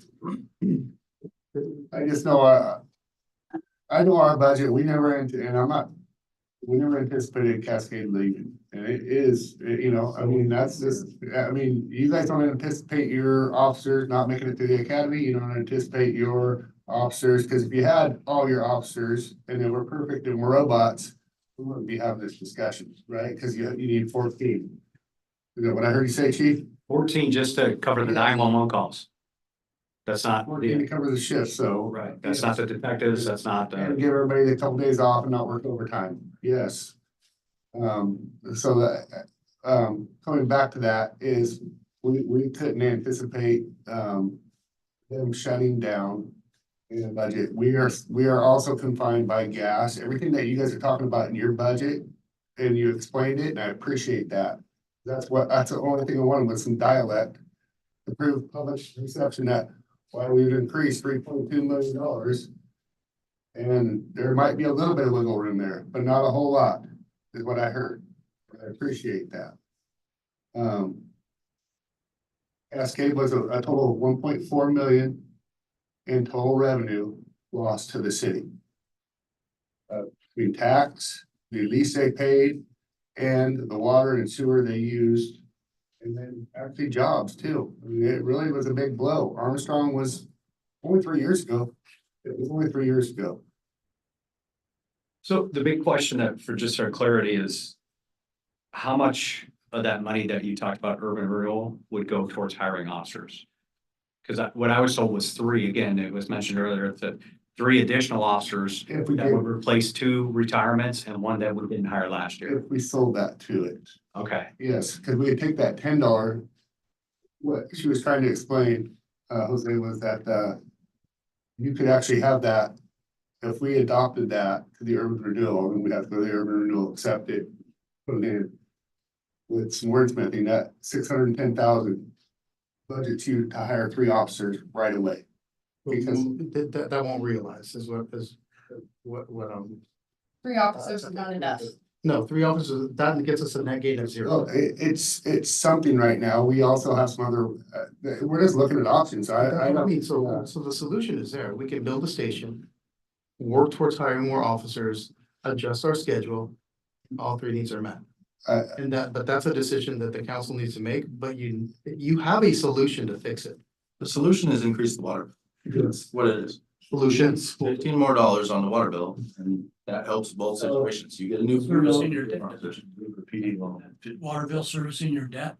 Yeah. Current is. Yeah. $10 intended to service. But if you It's increased not enough. it, if you increased it another $15, you dedicated that additional $15 to police services. If you increase it $15, that's roughly $1.5 million a year. You'd pay the debt service and You would keep the bonds for the police station, and we'd just be paying the debt service for those bonds. Which is in some a year, we factor in debt service, the inflation, the arbitrage impacts. That's really what this is all about, is just trying to make the best use of that money, and which is evaporating. And other projects and come back and get it when we need it. Well, I mean, I've had a little bit of pushback on the $10, you know, I just gotta speak on that, you know, I never bring it to anybody, I usually don't take what I hear or personally, or bring it to the, cause it was a decision that was made that spreads out the debt services. I know there's been talk about a bond, there's been talk about a levy. And another reason I didn't support the levy for the Columbia County Sheriff is that they actually have another levy that's coming up. And it would be irresponsible for me not to bring this up in this meeting too, is that, that one's gonna be probably even more than 57 cents. And it has to do with the jail itself. And we did not fund that one year, and we had a catch and release program in this town of criminals. And that is coming up this year. And I spoke to them on that. I said, are you sure you really want to go for this levy to the county? I asked all questions. I did. I asked those questions 100%. To be clear, Hold on. So at that point in time, our officers were literally taking people to the jail and seeing them walking away from the jail 15 minutes later. and to be clear, the sheriff's office, their only requirement is to run a jail. They're not required to have a road staff. So if you vote no on a jail levy, that does not mean the jail's closing. That does not mean murderers are roaming the streets. That's not how it works. The requirement is to have the jail open and have a civil deputy, right? So they're not required to have road deputies. That's on the cities. So everybody thinks that if I vote no on a jail levy, the jail's gonna close down, murderers gonna run the street. No, that's not true. That's not how the jail works. They have a matrix system though, right? They, Every jail has a matrix system. It was- And it's in accordance with the state, though. The state has decided what that matrix system looks like. So, anybody can bail out, but now with the matrix system they have, if they've committed a felony that goes to circuit court and they've committed another crime while in act of that one, they can no longer bail out. Their bail is set to 0 until they see a judge. So the old matrix system is gone. The state has implemented a new one. So the sheriff's office is required to have a jail. That's the main point. So if you vote no on a jail levy and they don't get it, they're gonna be required to use the money they currently have to fund the jail. That's just how it works. They have to have a jail. So voting no on a jail levy does not do what a lot of people think it does. Okay, well, I just was speaking on that because I lived here at that point in time and that's what I witnessed, and it was not cool to have people out doing, breaking into people's cars and there were no repercussions at that point in time. Because they would go in, literally get booked and released. They had their day in court, but there was no punishment for the crime. That's what the entire state is. That's not just Columbia County issue. This state believes that people shouldn't sit in jail and that jail's not a proper place for people. Well, yeah, I mean, I'm not gonna trying to keep out of politics. I'm just trying to say that the funding that did not meet, that didn't pass one time, it wasn't good. I can speak on that. I was here for that too. You guys see it the most, right? You put a guy in there, he's right back out the next day. And you're Preach it to the choir. I've lived here my whole life, and my dad's worked in the jail. So the experience you're talking about, I've been a part of it for my whole life, and it's not new to me, but it's not exactly like you're saying. They're not being matrixed out because of the shortage in funds. That's not why they're being matrixed out. They're being matrixed out because that's what the state requires. This is not up to the sheriff's office. They're matrixing out because of what the state says. And when they got matrixed out in 2020, that was because of COVID. So they changed their matrix rules because of COVID. So they didn't want an influx of inmates because they didn't want everybody catching COVID. It had nothing to do with funds. It had nothing to do with their levy not being supported. One of the perceptions of the water bill, it all started for the rec center, $5 on your water bill. $3, $3. And promise, it's gonna sunset in 5 years, it'll all go away.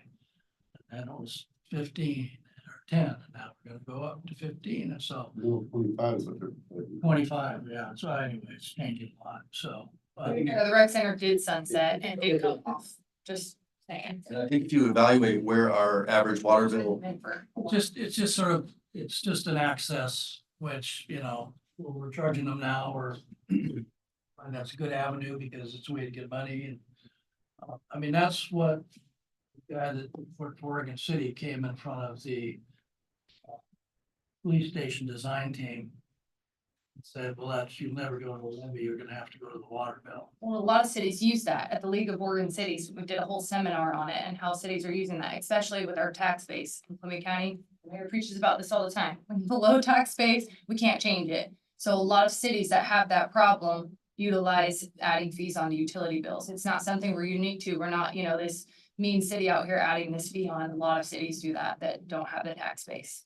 I was gonna ask Gloria if you could speak just briefly about the legality of that. We have pushback that that's illegal, so can you clear that up? That, because it's obvious to me that there are many other cities out there that utilize these kind of fees. Can we talk about that? Right, so, and as Counselor Chilton just said, there's a lot of cities that utilize this. To my knowledge, there's no illegal. What we're doing currently is not illegal. Yet, as long as there's the public process, and there's a chance for the public to speak, then, and that's just kind of like the same way if you went for a tax levy, you'd have the vote. But with a fee, and assessing a fee, it's just, a public process and the council approves it. And as long as it's not, staff saying, dictating stuff like that, that's where you get into legal problems. That's where Portland got into trouble. Right. Yeah. Portland lied about their usage of their, They were buying Flush fund. projects for, Yeah. but everything to do with water. That's right. That was. they lied about their product. Right. So if it's clearly stated what the purpose is, then that gets you through that legal part. Would it be possible to have you look at numbers? I know you're talking about 15, but you examine some numbers and see what we would get with. I did take a look. In a timeline, like how long? So if we were to implement a $15 fee now. Right, on the spot for you.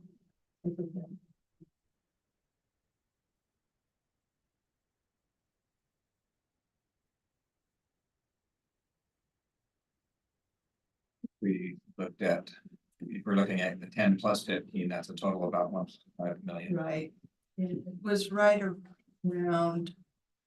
Yeah, 1.5. And that would pay this debt service on the bonds for how long? The current 10 pays the debt service.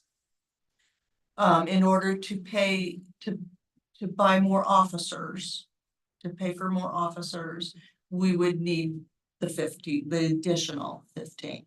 Quick question. Okay, that makes sense. Last question. That's what it's about. That $15 that we were talking about, is that to fill the 3 vacancies that we're gonna have? Or is that in addition to so we would have a net gain of 3 with this versus a net gain of 0 if we're just backfilling? Even more than that, right? Well, no, It's with the 10, 1.5 million. yeah. Let me backtrack a little bit. So when we were talking about the reallocating of the bond funds to different projects, that would free up the 10 to go for officers, and then additional 5 that would pay for additional over and above what we already had budgeted, right? If we stay with the building the project and the 10 staying with the project to pay for the debt service, we would need the additional 15 in order to fund more officers. Thank you for clarifying. Yeah. So just for my benefit, that would be a total of 25 on the water bill Yeah. and the police station gets bill. That would be, yes. Well, the money for the police station would be there, we still have to figure out where. Well, to go. right. Right, So- and then two, you'd have to. There's definitely the risk of, over the next year, or whatever it takes in order to break ground on it, Exactly. actually break ground on that project. The amount, that $13 million is whittling away. And that's what I want everybody to make sure, because we're getting ready for a budget committee meeting, and I will be fiscally responsible, have to be fiscally responsible to all citizens, right? That is what she just said is very critical. We do have projects that are gonna need to be done through our SDCs, through the waterfront redevelopment. That's all part of urban renewal. That was set by stakeholders in a long ago meeting. So those projects are set in motion. For me to have a bunch of money in my pocket, but yet have a $5,000 credit card bill and have $8,000 in my wallet and pay $200 in interest every month and I make the minimum payment is not fiscally responsible when I let that go for a year. That's $1,000 a year. If it's 200,000, that's 100,000, or if it's 20,000, that's $100,000 a year. Exactly what your predecessors did when we were trying to build the first police department and it didn't get built. Yeah, And so now the cost of that department at the time was a certain amount. Guess what? We can't build it for that amount anymore. So now we have to pay even more money now. So by deferring, what I'm hearing you say is that yes, sometimes being fiscally responsible is understanding that there is going to be a little bit of risk to the reward that we're gonna get when you do the risk Absolutely. assessments, you have to understand that, yes, there may be, and this is where it pays to speak with your constituents and let the folks know when they ask you these questions. Yes, it's gonna cost a little more now. In the future is where it's gonna pay. And it seems like it hurts now, but it will be a benefit. And you're in a outstanding position to make a long-time legacy for not just people now, but for the future.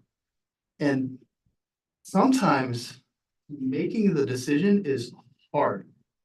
And it's easy to do what's quick and fast, and it's hard to do what's right. Yep, it is, absolutely. Whatever the decision is, and that's for you. Absolutely right, you know, I mean, I'm not gonna disagree with that. I was trying to bring up a point, though, that we're being fiscally responsible.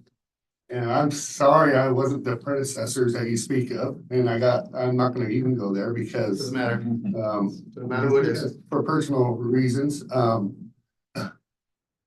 but I think also.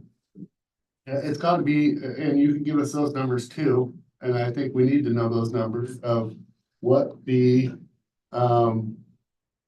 what it would be versus if we were to go out for today, if we could restart a loan, or in a year from now, if we could restart a loan, what the actual projected right at today's rate and how much savings that would be in a year from now, because unfortunately, I've always been about the police station. It was an ad hoc committee. Russ sat in on that ad hoc committee, right, Russ? It started out with 10 sites. There's been tremendous, I sat with chief and we whittled down, the reason that it needs to be this size is it was whittled down as much as it could be. I understand that. I've never been against this, ever. I don't know where that came from, that I've ever been against this, and that I don't have any. We work, it's a we, not a me. But to have that dollar amount, just to, I mean, gotta be rational. We already losing 1.4 million from Cascade in our budget, and it's uncomfortable. It's an investment, and sometimes holding on to an investment can be uncomfortable. At times. You're not gonna get a better interest rate though than what you got before, right? Because the reason that you guys did it right then was because you got a good interest rate. I didn't know it happened. You guys voted on it. We voted for the process. You're saying the mayor, the head of the city, didn't know that you guys were taking out a $13 million loan? That's what you're saying? What I can tell you is that is absolutely correct. I don't think that looks good for you, Rick. Well, you know, it doesn't, and that's fine, but that's exactly what happened. And I knew you guys would go there. I mean, I'm not surprised some of the things that, have transpired lately. But I need to look at all things, as far as the budget is concerned. And, yeah, there was an authority and it is, again, you keep singling me out and it's a we, not a me. It's a 3-5 just vote that runs the city. Councilwoman saying that she's supporting this police station, supports the police station, supports the police station. I'm not saying You're that. saying that you want to push the money into the waterfront project. No, I didn't say You said that. it 4 times. Whether we call it redirecting or buying the loan or whatever, I don't think I said that right? And it's on the record, I think what I said was that I want to know the dollar amount that we'd be saving. Somebody filed an appeal to LUBA. We know that for a fact. I'm all about the police station. What I'm saying is I want to know what that year's worth of savings, if we were to roll it into the urban renewal, would be. That's all I'm asking. And projected 2 years, because we can guarantee you through the process, Russ talked about it, another site selection, even with the drawing, it's gonna be a year of that actual money, and we're gonna get penalties too, so I want the penalties included in that. That's what I'd like to have for information for my decision. Well, And and that's if why we're this gonna is look great. at This numbers, is we gotta roundtable look at discussion. how much money we've already wasted on building a police station and the design that is gonna have to be changed now also. No, I thought the design was already whittled down as much as we could. No, if we change the location of the police station, which is likely, then we're gonna have to come up with a new design. But my understanding is that the Wasted footprint there. of that building can go pretty much in. I don't know, John, We have been spending some time with that, and it does, the building as it stands, it does fit pretty nicely. so you're saying if we bought another piece of land, we wouldn't have to get it redesigned? There's the building design and there's the civil, the road improvements and accesses and yard storage and How much money would that cost? it could be another million. Okay, so I'm just saying, like, there's gonna be numbers all over the place. There's gonna be wasted money no matter what we do at this point due to this LUBA. I mean, Yeah, and there could be a lot of wasted money that does not result in the police department or wasted money that does result in new construction. Of the police station, so I think we support leaving the money where it's at. I know not everybody agrees with that, but it makes the most sense to Put the us. dirt out and build it anyhow. I'm not kidding. I'm all right with that. I'm not kidding. Didn't work that way. And the reallocation, I mean, I hope it's clear that Problem I solved. think everybody wants the police station. I mean, there's a trust issue that what things that happened in the past. This isn't a way to get out of building the police station. That is find the best way to utilize that money and then, And I don't think nobody's yeah. trying to say that you're trying to get out. And if it's a Because year. the predecessors of the past, they weren't trying to be nefarious. They were trying to do the exact same thing that you are trying to do now, be fiscally responsible and do the things. It has shown, though, that with delaying and trying to find something else when the answer is already in front of you and you already have the means to not go forward, that's a decision that you're gonna have to live with.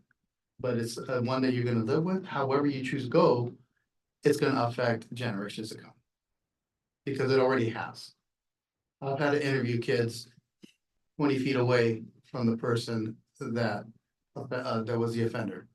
And now they're getting stared at by the guy that hurt them. So that's what we have now. And I don't want to get emotional because there's zero room for an emotional argument because it is what it is. It just needs to happen. But these are things that we need to consider moving forward. And I think that everybody is. So it's really hard, and these are hard conversations that need to happen, but they're happening. And that's the important thing. Thanks. My fear is that if we put this off any longer, that like it's happened many times before. We have nothing to show for it. We don't have a police station.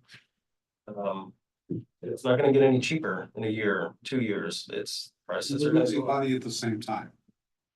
Yes, we're losing money at the same time and we're just hemorrhaging in both directions. And that's what we're trying to get at. What I'm trying to get at. That's the issue. And, I disagree somewhat, Sergeant, that I think there are things that can be trimmed. It's not gonna be millions, but when I first got on council, know nothing. You're the police liaison, okay? I know nothing about police, but and going to the design meetings, it's a beautiful building. They were gonna have 2 signs that said St. Helens Police Station. These were gonna be $50,000 signs each. Why do we need 2 signs that say St. Helens Police Station? We can have our Parks Department make a sign that says St. Helens Police Station. Yes, sir. You're gonna have this big fancy lobby. I don't talk much, maybe you've noticed that, but I said, Chief, how many people sit in your lobby? 2, maybe 3. Why do we have this big space for 30 people to sit in this lobby? And, well, that's a good idea. Maybe we could trim that. To me, that was common sense. But we have to have somebody that's saying, no, we don't want this because to me, we can't afford it. We can't. The trimming that we're worried about is trimming on office space. Like Sarge said, we don't care about the aesthetically pleasing parts of it. So we don't need 2 signs, you're right. We don't need planters. The whole building had planters around it. I said, what do you need? Well, they're gonna be ornamental grasses. They'll be easy to maintain. Show me 1 flower bed in this city that's maintained. We don't need planters. Get rid of them. They were talking about planting trees. We can have somebody volunteer to buy a tree and plant it. Get rid of that and build a police station that's functional, that's gonna serve the police now and into the future. It's not gonna be like a school that we build and it's too small the day that we build it. Let's built this thing. We've pretty well done that, and it's gone from 22,000 of having, you know, judges and council chambers, administrative offices, and meeting rooms to just the police station with office rooms And there is room to expand. and it's. Yes, that's the whole point. And I understand what you're saying, Counselor, but the part of it was to have space available to reconfigure the inside space to grow as we need it. So that's. I understand that. I know when I was talking, when I was there though, they were talking about, well, should we cut out the shower or should we cut out this locker? And I said, why don't you cut out that huge lobby? Why is there even a discussion there? I So understand. it's things like that to me that are common sense that. Part of that lack of common sense, I think, is what got us into this mess. So let's fix it. So, and moving forward, I'm just thinking outside the box and so the urban renewal, the way it works, we could actually take the, even with the $10 fee, move that money, just follow me, everybody, please, into the urban renewal. The 13 million into the urban renewal, let it pay some of the projects out of that. But we could actually, cause we would exclude some penalties because we started using that, correct? Okay. The urban renewal agency could adopt saying that it will take back the $10 fee in 2 years from now to the urban renewal agency and guarantee $13 million. Police station. Mayor, does that leave the 15 on the table for the water? Well, that was trying to cover the debt services, but I think if it met the requirements, Respectfully, I don't understand what your idea is about the urban renewal taking the $10 fee. I guess you can't put the $10 fee in there, can you? Because the urban renewal has to be. We wouldn't clacked want through to. because it clacks through, yes, okay. We would want to redirect that $10 fee towards services. Because at that point, the Because I urban think I renewal heard- can pay for the debt service. How would you, okay, so how would you go, how could a council move forward saying that? We hear you, Jose. We want to guarantee you that we're not going to back out of the $13 million towards the station. Yeah, That's what I'm trying to figure out. Writing Here. an IOU. Well, no, that's what I'm trying to figure out here. I don't know. Well, the answer is you build the station now. You stop talking about reallocating the money. We keep the money there. We suffer through whatever we were gonna lose and whatever we've already lost, and we just build the building. And you start doing the additional $15, and that's more than enough to cover the debt services, and it's more than enough to add officers. It's $1.5 million a year when the debt services is $750. I understand that right now we're gonna have to pay some fines or fees on top of the $750. So for the time being, yes, we're gonna have to pay the fees. But going forward, it's gonna be $750 a year. That leaves another $750 to hire officers. That's $750,000 to hire officers. That's no less than 5 people to hire. And one of the concerns on here is that there's 7% inflation and the price of the PD goes up every year. So delaying it 2 years intentionally seems counterproductive, to say the least. I don't think anybody's delaying it intentionally. Yeah. What's the decision though? Between the appeal, I mean, between the process of going through the permitting and collecting a site, if we go that route, that's gonna be. Relocating it is the counter to the appeal. I mean, so that's not an issue, right? I mean, the lieu appeal is no longer an issue if we change locations. If we go to a new location, there is a whole process of, we started permitting us all over. We might be able to use the design. Right, and we may not be able to have significant progress by the fall, so we may have a penalty. I understand that, but I still think that's the. If the money was put into the urban renewal agency and we begin the process of looking for a new site, can we pull that money back out to fund the police station?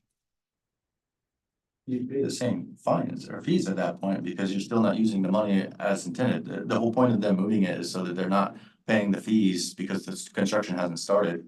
So if you're gonna move it there and then move it back, the construction still hasn't started, you're still paying the same. Again, I just come back to if I have $5,000 on a credit card and I'm paying $200 a month and I have $8,000 in my pocket, and I'm gonna go ahead and, continue to pay that debt service, and then I might even actually, as a city, have other projects, so I'm gonna put some more on that, because I'm gonna take out some loans to pay for those projects. And I just wanna hold this 8,000 over here, cause I have it allocated for something, and it continues to go from 20,000 to a year to 30,000 a year. The cash is allocated for groceries. Didn't go to college. You know, I mean, these are all, things that Cash is for- are basic economics, and I'm trying to wrap my head around it, and make the best decision for the citizens. You know, I didn't sign up for this to look good. I signed up to try to do to the best of my ability, the best job I could do. It is unfortunate that when a council does approve the funding that is set up in place, and, knowing that we just want to get that process because we really believe in this police station, that, a signature is signed in 2.5 years ago, and there was nobody's signature here. And yeah, it may not look good, but I didn't sign up for this to look good. There's a lot of history there for sure, but there's also a simple answer today to have staffing adequate. There is a lot of history, Sure. I think we should be looking at it from this point forward. Yes, looking backwards doesn't do anything. We're not gonna get anywhere there. So however this works out and hopefully benefits the officers and the station, it needs to start here today and moving forward. Go ahead, John. So if there's interest in adding more money to the public safety fee, that's not it doesn't have to be all at once. And some cities, City of Bend, for example, has a 3-year plan where they're gonna get up to their maximum rate over 3 years. So they'll start off at, 5, 10, 15, $5 over 3 years. If we're going to keep that project basically in the general fund, that's gonna have a pretty good impact. That debt payment's gonna have an impact on services, so we're gonna need the existing $10 plus new revenue to hire people, so. That's a good idea. Incremental increases are a good idea. Well, I think that's a good idea and I'm glad you brought that up because we are hoping to refill our industry in St. Helens, which will hopefully change the tax issues that we're having and the general fund issues that we're having. And so I'm hopeful that that's gonna happen because why not St. Helens, right? I had a meeting with Project Sprint today, and they are actually going to be putting funding towards PGE to further the project along. So, it's looking very, very hopeful. And that's a good point. We do have a lot of properties. We have a lot of opportunities. The return on investments from urban renewals are huge. Gloria came from, Independence. And, we have a beautiful waterfront. That infrastructure is not cheap down there. Everybody's right.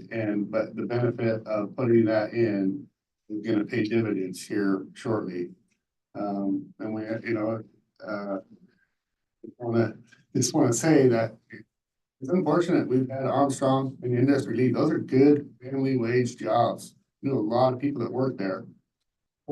Sometimes fourth generation of Cascade, who hopes that their son would work there and it's gone. So the city had nothing to do with that. Cascade was on a mission. They had shut down, I think, 12 or 16 mills, Russ, what they said.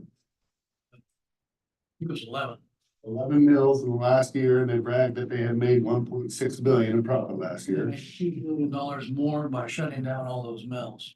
So it wasn't nothing that the city did, nobody did. It's just the economy and probably inflation could play a role in there too.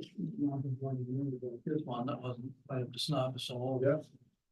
Well, back on track real quick, John. So can you go back to that real quick? The incremental increases and what that could look like if we decide to do that? Yeah, you can certainly, doesn't have to be. Could be 15, 20, 25 over several years if you wanted to do it that route, and it would impact the financing. somewhat, but the other thing I'd like to work on is defining what moving forward with the police station looks like. We're all along, we've been thinking about, we're gonna continue to work on trying to get it Look at your last page. I think that's in good. progress. If you look at your last page of it, then that is good. But, you know, if we're gonna stick with our Google process and see where that goes, if we're gonna cut, try to find those, start looking at other sites, you know, there's gonna be potential land acquisition costs if it's not city-owned property. There's, you know, just all the things that come along with the redesign, but it could move along fairly quickly with good staff direction, so.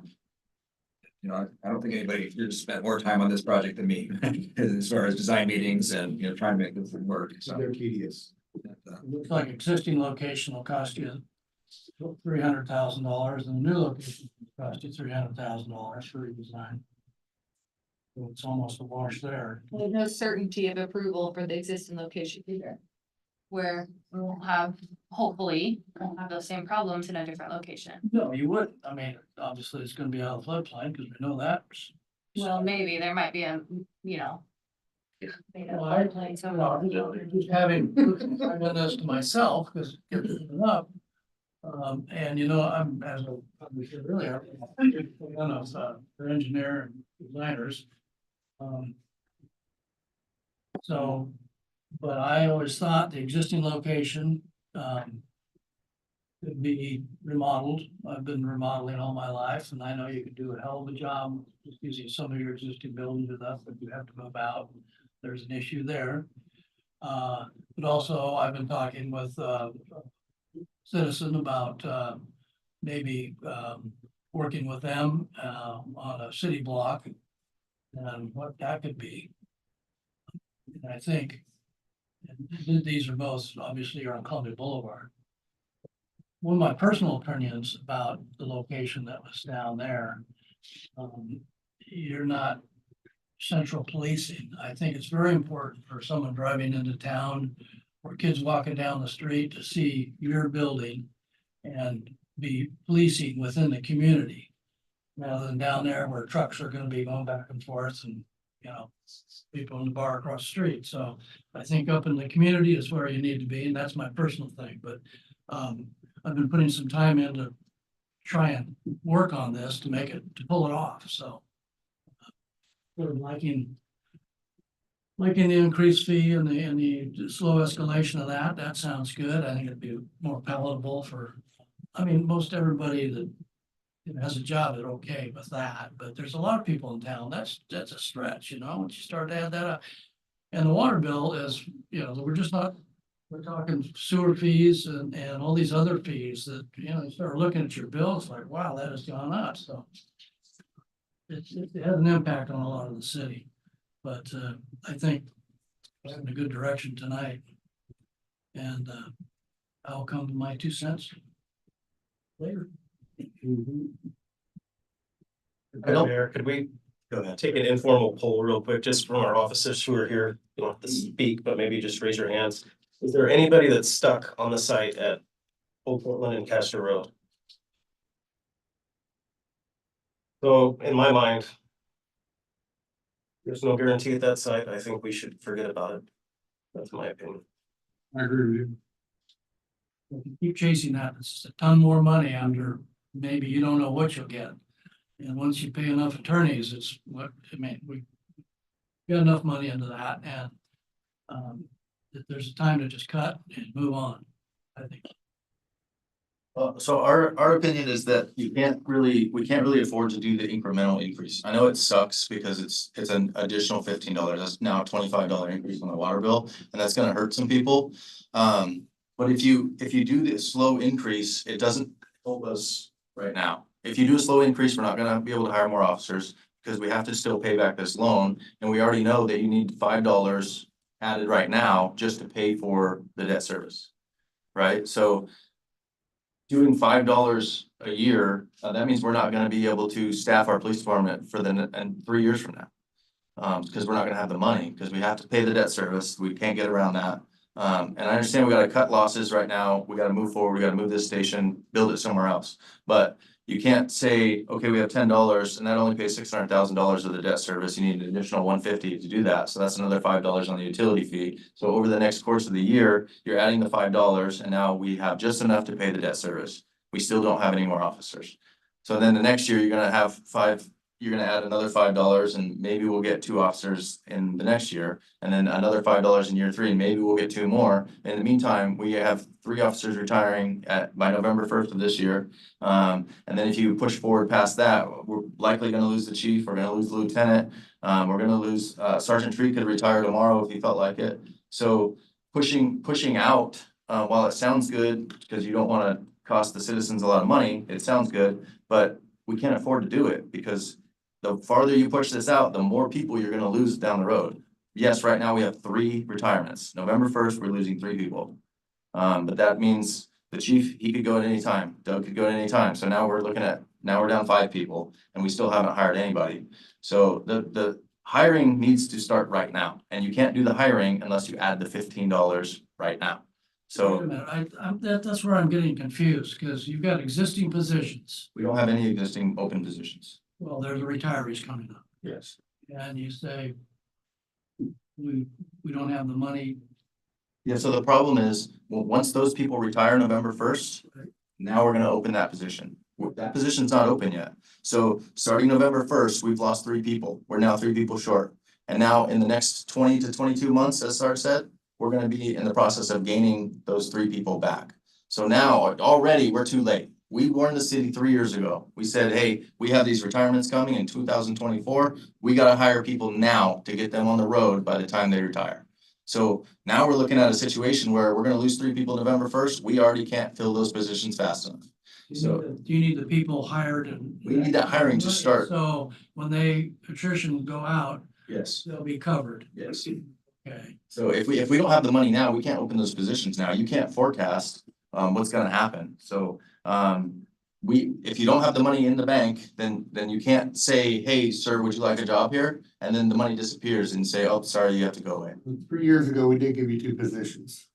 I'm not gonna argue. When that retiree comes up, you've got that position, that money. Yes, the money's available when they retire. But if we don't open the position right now, then we're gonna be further delayed in filling those It positions. needs to be like ghost funds. I guess- While those funds are sitting there waiting, that way that person can go through the academy and do all of that process. By the time that guy retires, someone's stepping right into that position instead of it opens and then they're waiting to fill it. That's been the problem for years.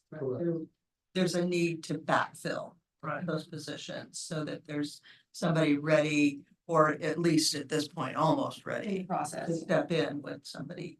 And if we can find good lateral applicants, there's a chance that we could have 3 people in and working by the time the retirements happen. The problem is that we've seen is we're not finding good lateral applicants to come to us.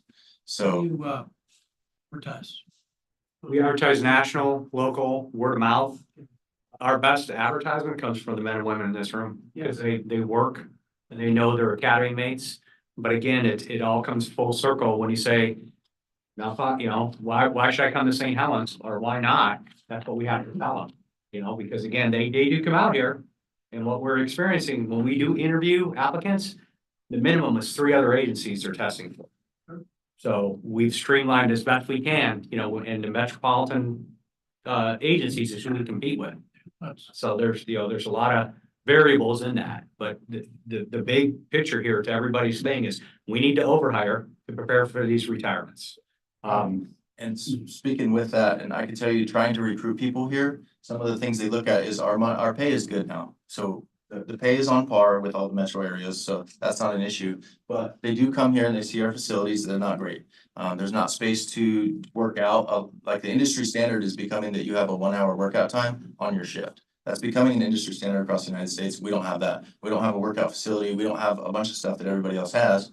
And then they come and see that we don't have take-home cars, or we don't have, this equipment or that equipment. And then the other thing is we don't have enough specialty positions. There's nowhere to advance your career here.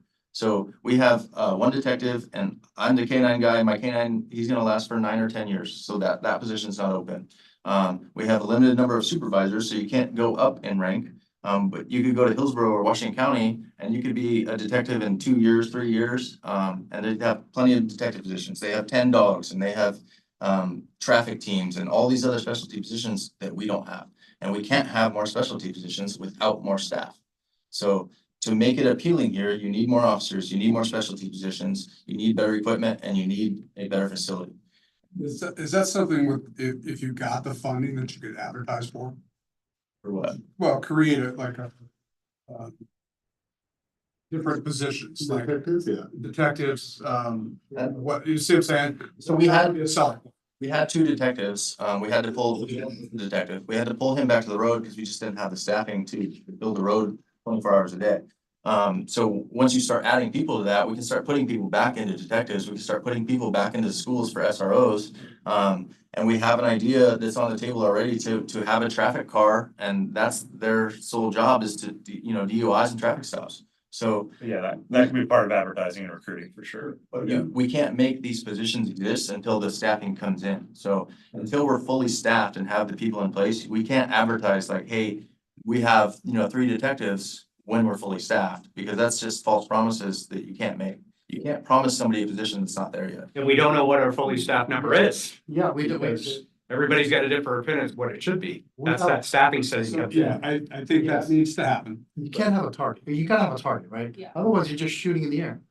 Go What's the back to number? the incremental statement though, because I know you're saying that you don't think that will work, but John, can you speak on that? No, just once, going from $10 to 25 is a pretty big lift for some people. Huge, it's $300 a year. That's a big lift, and I hear you, and that's more money now to hire officers and get what we need for both the project and the officers.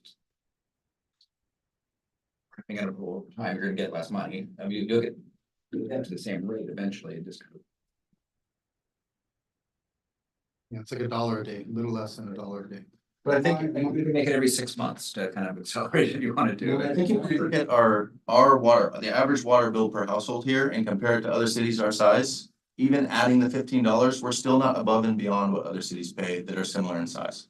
So it's not that much. It's not putting us out of the realm of what other cities pay in their water bills.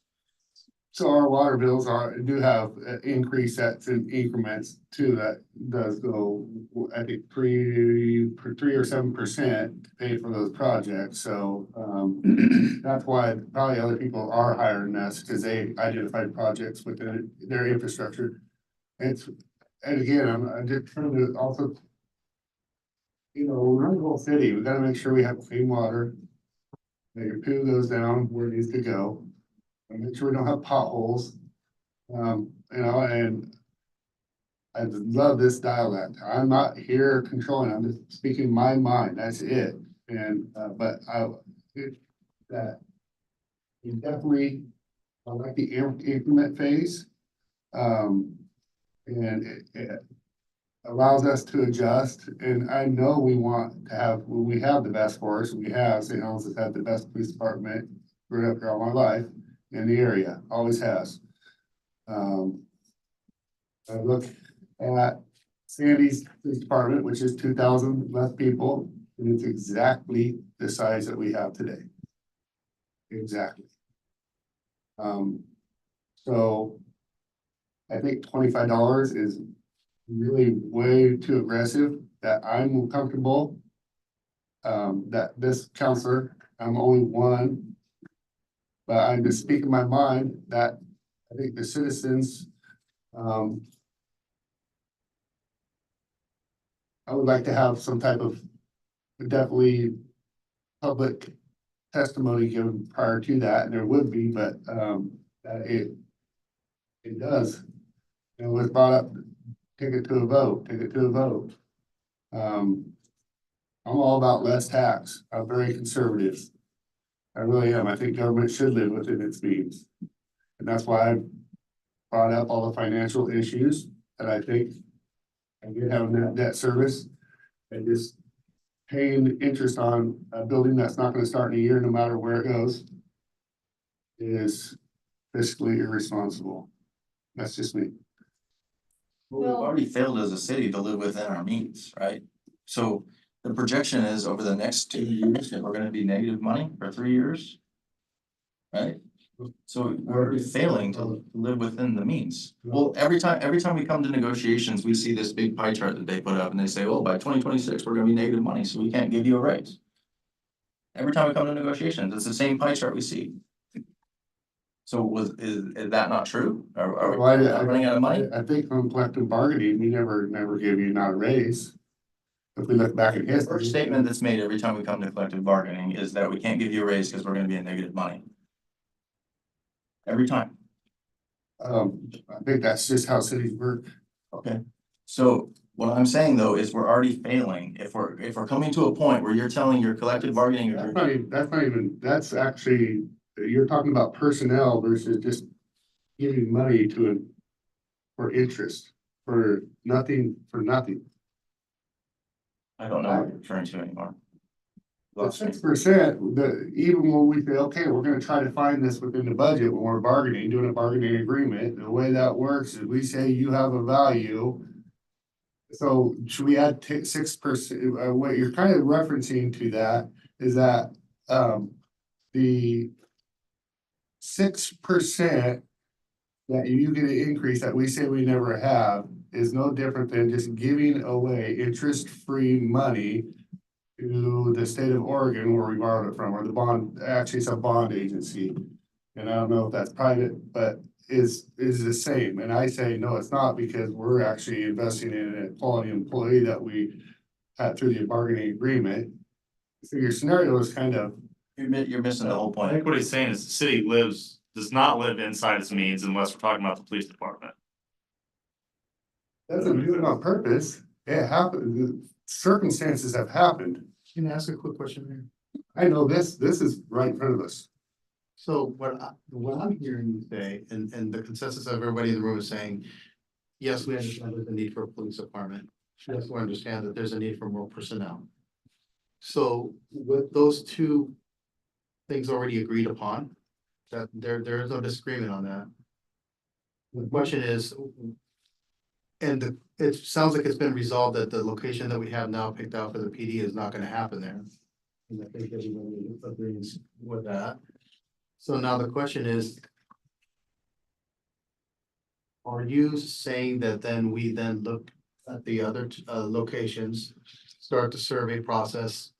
Because it sounds to me like if there is no true definition of what significant work is, so is significant work, does that mean sending the surveyors out, start looking at the land, start moving all this up?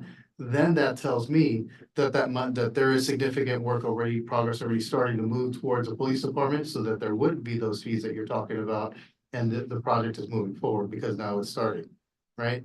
Is that what I'm hearing? So if that's the case. What you're hearing, and I am not, the old location, I grew up here all my life.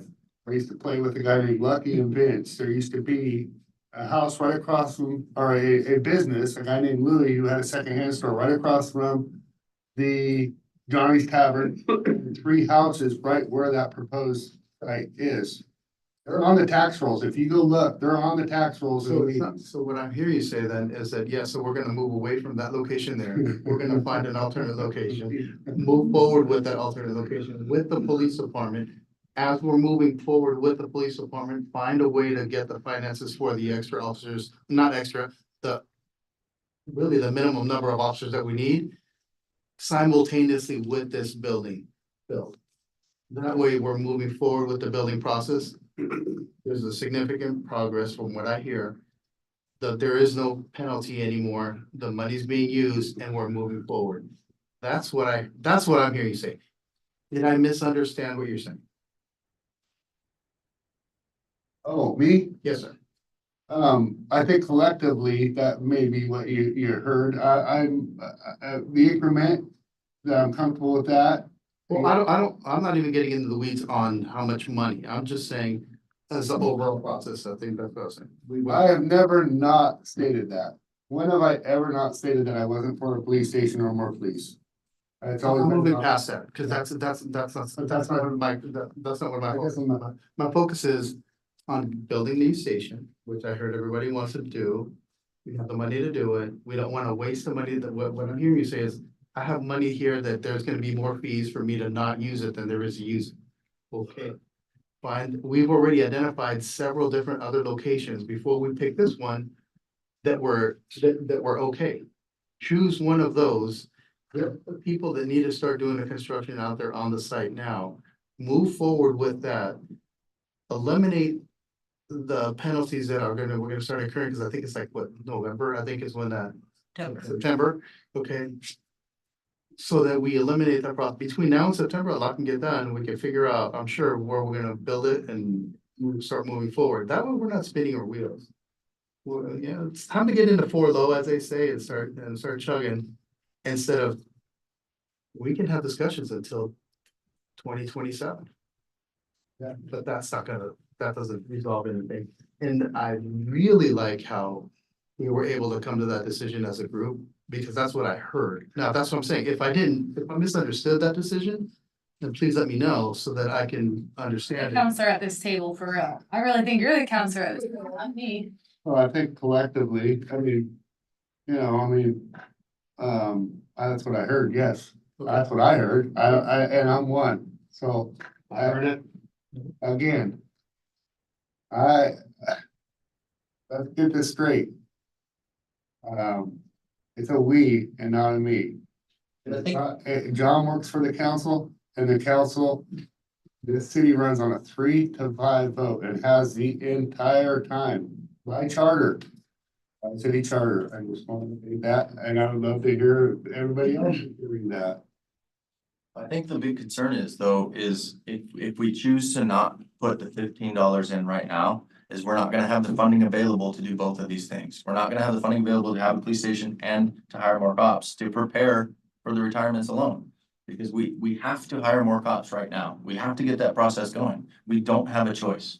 Because November 1st, we're losing 3 people and potentially more. So if we don't start now, which we should have started last year, if we don't do this now, we're gonna be short. And we're not gonna have 24-hour coverage, and we're not gonna be able to cover the road. There's a lot of things we're not gonna be able to do that I know, Mayor, you wanna do. You like to have 24-hour coverage. I understand that. And I like that my family lives here, and I would love to have 24-hour coverage too. But we're not gonna be able to do that if we can't start hiring now. And if you do these slow increments on the water bill raise, then we're not gonna be able to hire. We just can't, because the fee, to pay back the loan is $750,000 at a minimum. So as the fee sits right now, you're only getting $600,000, still $150,000 short to pay back this loan.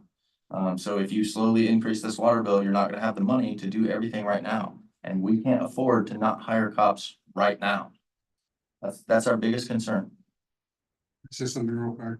I think the number one job of government is public safety. Hands down. Everything else is a benefit. Everything else, it's a lot, we can always bring up the library, roads, whatever it is, but public safety, for me, is the number one job of government. We have done a really poor job historically, and I know I said we should be starting forward from this part, and I'm just saying, historically, I was not part of the council, but we've done a really bad job of supporting you all. I think it's time to rip the Band-Aid off, put the fee down, get the police station in the works, and move forward. I don't see another option. I think going into that, what you just said is, when I'm looking at other cities, they're putting 45+% into public safety because they agree with what you said. We're putting 30%. You keep saying that you've increased since you came in, and I know you have. I agree with you, you have, but every other department's increased too. And so I don't know what their numbers are, because you just keep telling us ours. So I would be interested to see you look up theirs and see what their increase is too, because I know we're not the only ones growing. Every other department's getting more money too.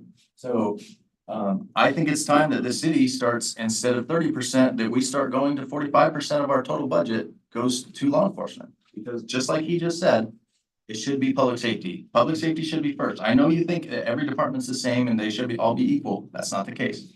It's just not. We are working 24 hours a day, 7 days a week, 365 days a year. We're on duty. They're not. They started 2 hours late today because you wanted them to be safe. We didn't get to start 2 hours late. We were here 24/7, just like we always are. When COVID happened, we were still here. We still risk our lives to get sick and do all this stuff. You do have a clause where you can take a hotel room.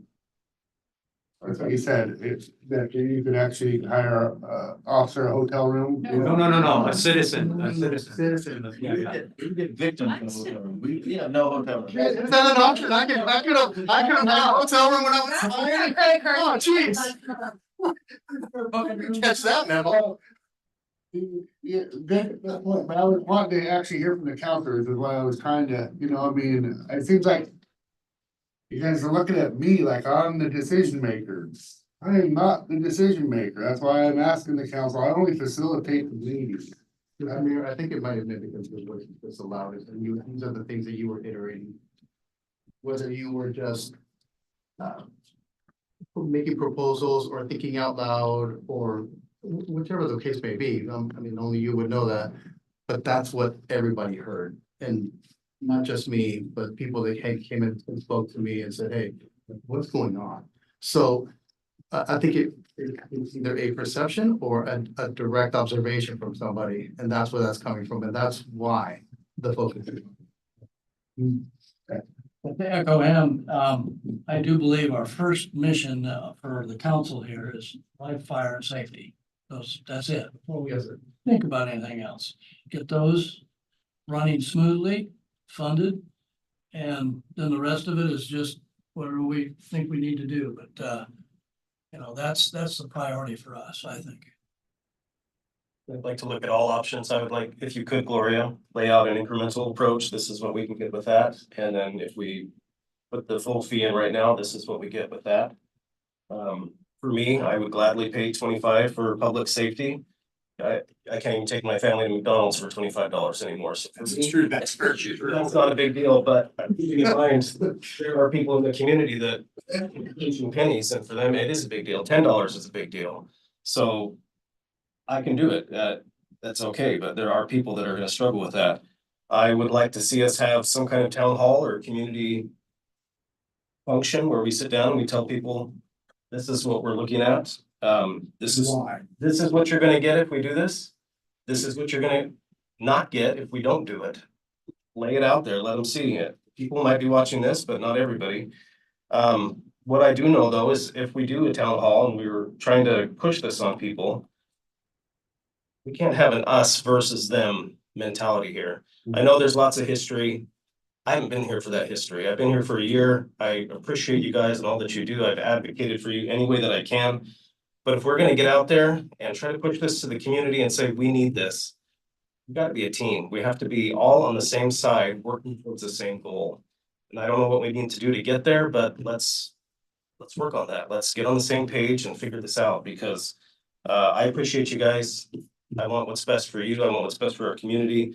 So again, I think this is the way to go, but let's figure it out together.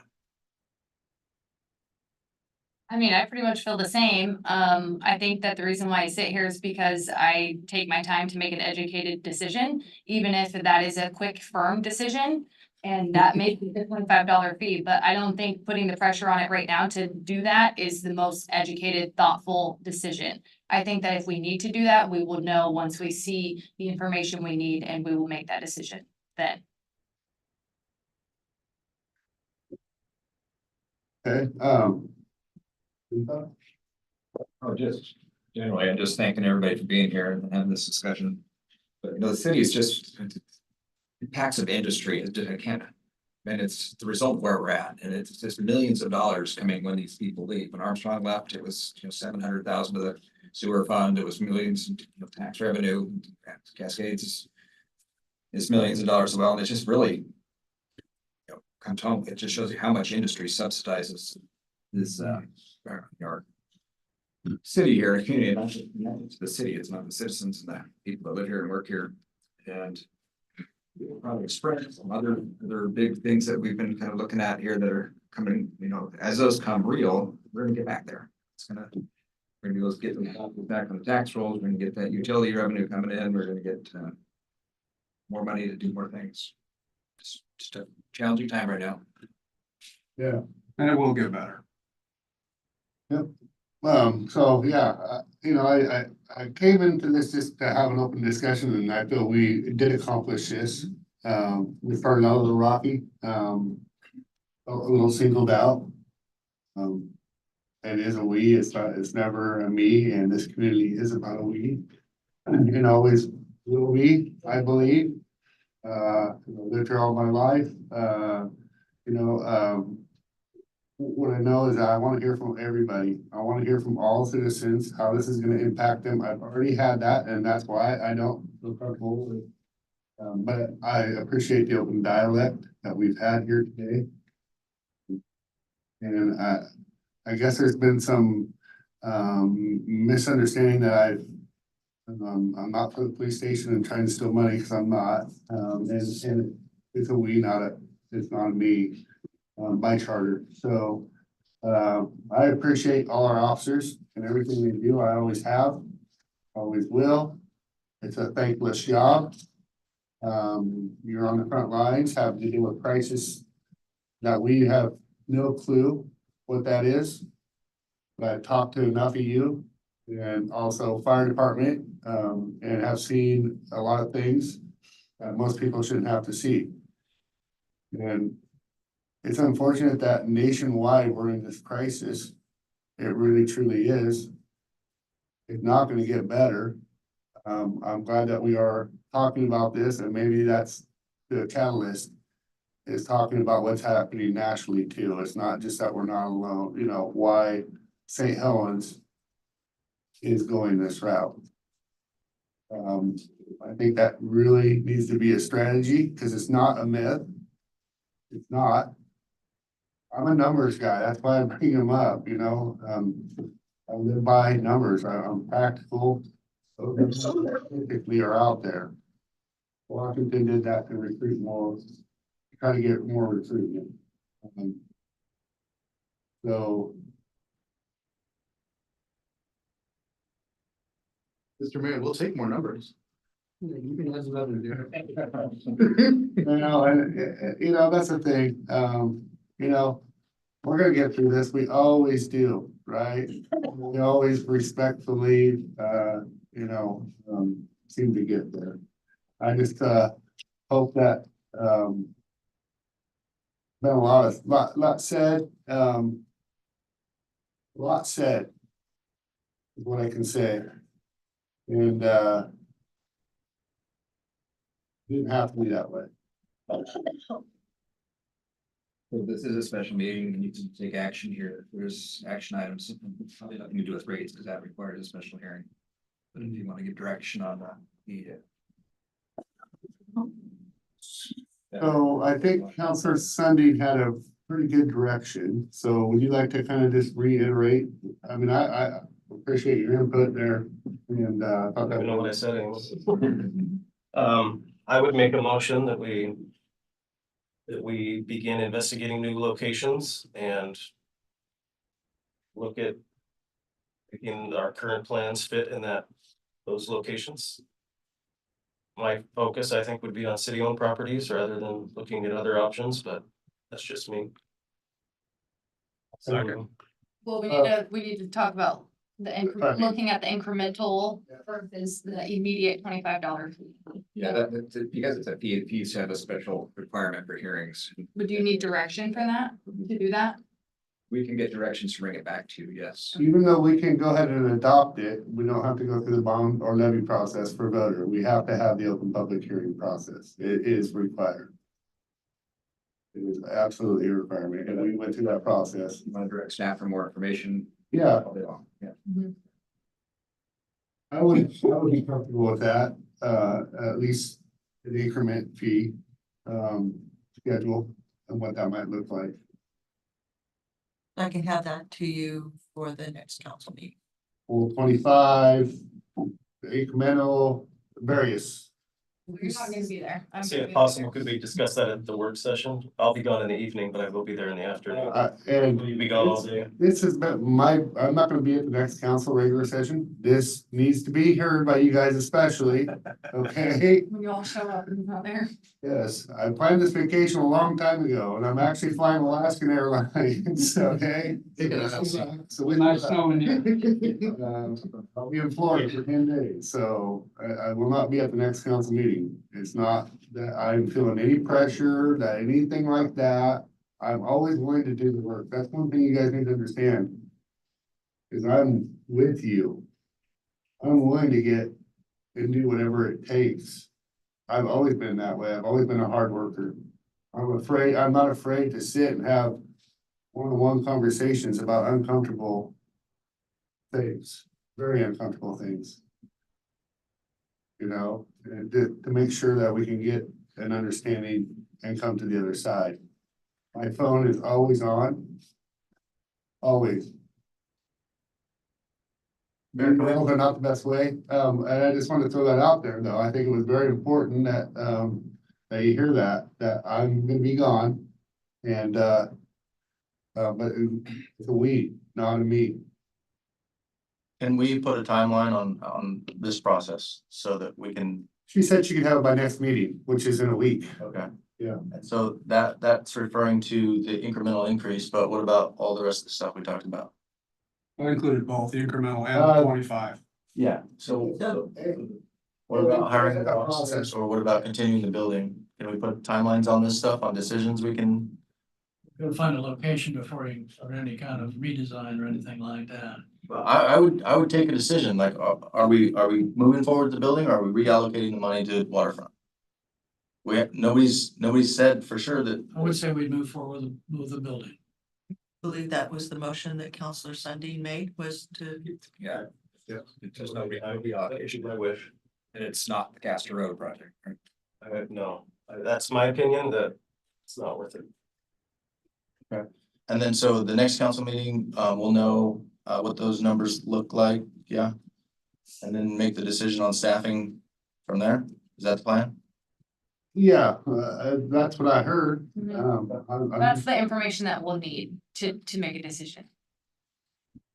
Then you have a process that you have to go through and put it on the agenda, and it has a public comment process. And I also heard actually, and I didn't hear it in the, but I heard that you want to have a public, or it's not us against them too, public meeting. That's what I heard you I say. think if we're gonna be for this as a council and the police are gonna be for this, then let's get up there and present together and say, this is what you get, and if we don't do this, this is what we're facing. So I see the need, but we have to convince everybody else that there's a need too.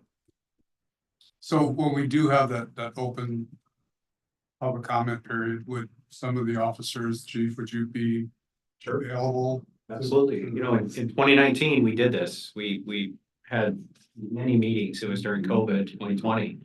I just, it's been mentioned is that we're seen to be on a hamster wheel going back, right back to how we're gonna go back to the public. There's a need to build the station. Personally, I hope I'm not out speaking on the line. I think those meetings should be focused on if there's gonna be a rate increase, not the desire to build the station. The need is there. We have done our due diligence as a police department, as a city, of the ad hoc committee to saying, having the public engagement, having the Zoom meetings, in-person meetings. So we have to be very careful to say, well, we have to go back to the public, because it brings it back to what these union members are saying here. We've heard this, we heard this, or heard this, and it kind of ties in. Like we eventually you have to take action one way or the other. So I just wanted to bring that forward to say, when we talk about these, yes, community engagement is good, but we focus on what the community engagement is about. If it's about the utility fee increase, if that's the route council decides to go, That's my intention. I just want to make sure that Every one of us feels the need for a new station. I don't think we need to debate that anymore. I just want to make sure that we're not going back and, reinventing the wheel, because, that's. I'd really like to stick to design and watch what you, John, have gone through, and Brandon have gone I through. will comment on design. It is functional. And I agree with you about the lobby and everything, but the design is functional. And if we get to the point where Sure, we can shave off 1 or 2 lockers, but we need a lunchroom for officers to eat, so they're not eating peanut butter and jelly next to fentanyl. We need lockers, we need running restrooms, we need vents that aren't falling down. So the idea of this misnomer in the community that this is a Taj Mahal, it's not, it's functional and it meets the state mandates and sometimes federal mandates, what it takes to policing.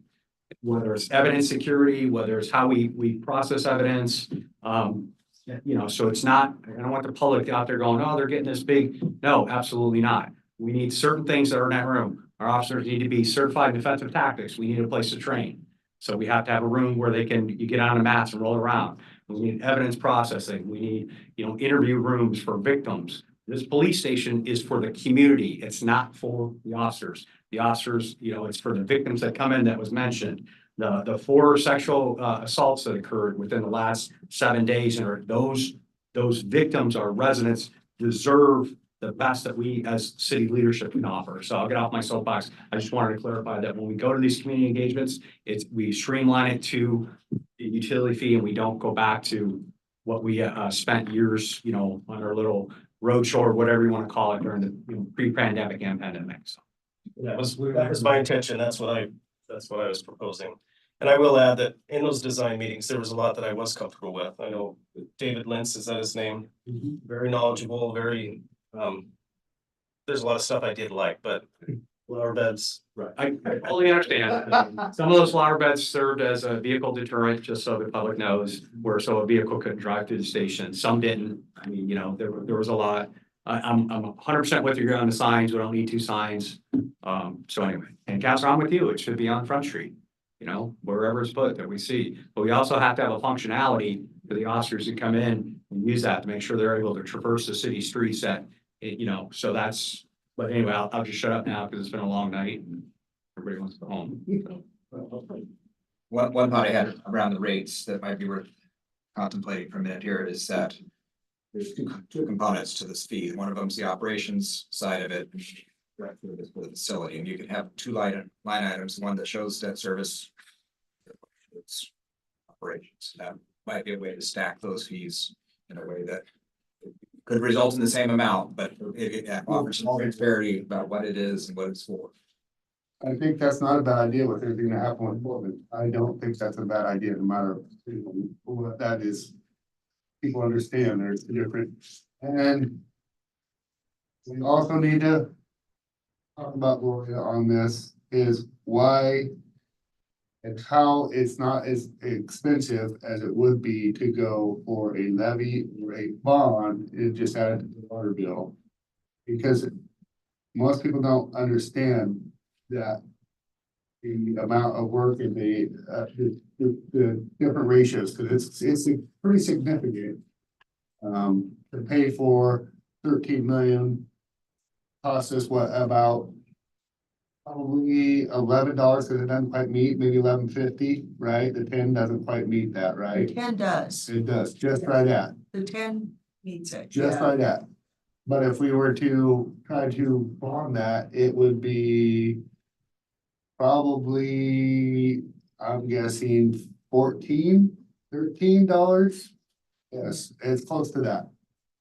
At least that was, so check on that, and then, I think it's vitally important, that can be brought up. I think ultimately gonna be, what already has is the levy versus the water bill, puts it out across livable units that require police services. The calls come to, those residents, every apartment complex, pays their fair share. I think that is fair. Because we watch our officers go to complexes quite a bit versus a residential. And it just it breaks it down instead of just a tax deal. So. All right. Let me just clarify real quick. Mr. Funding, put the motion forward, and Mr. Gunderson, second motion. Vote on it. Yeah. I was waiting for. Okay, you need to- My hit. Is that what we need? Do we need anything more? Motion's been made and seconded to, you got a law? Motion's been made and seconded. I'm gonna go ahead and run this right down the line, okay? A motion's been made and seconded to look at, the incremental, increases in water bills, the just flat increase in water bills, the, Separate line item, water bill. yeah, separate line items on the water bills and also the process of moving those forward and the timelines of that and what, cause I heard that talked about too, timeline. You know, the process. Looking at public New meeting. locations. Yeah, moving forward with having a location and building the facility. Yes. Yep. Okay, That cover it all? I think so. okay. Call Council President Chilton. Aye. Councilor Sunday. Aye. Councilor Gunderson. Aye. Councilor Hubbard. Aye. And I'll vote aye as well. Okay. We'll have that meeting first on the 17th, and with that, any final words? Drive safely out there, snow's coming. You're doing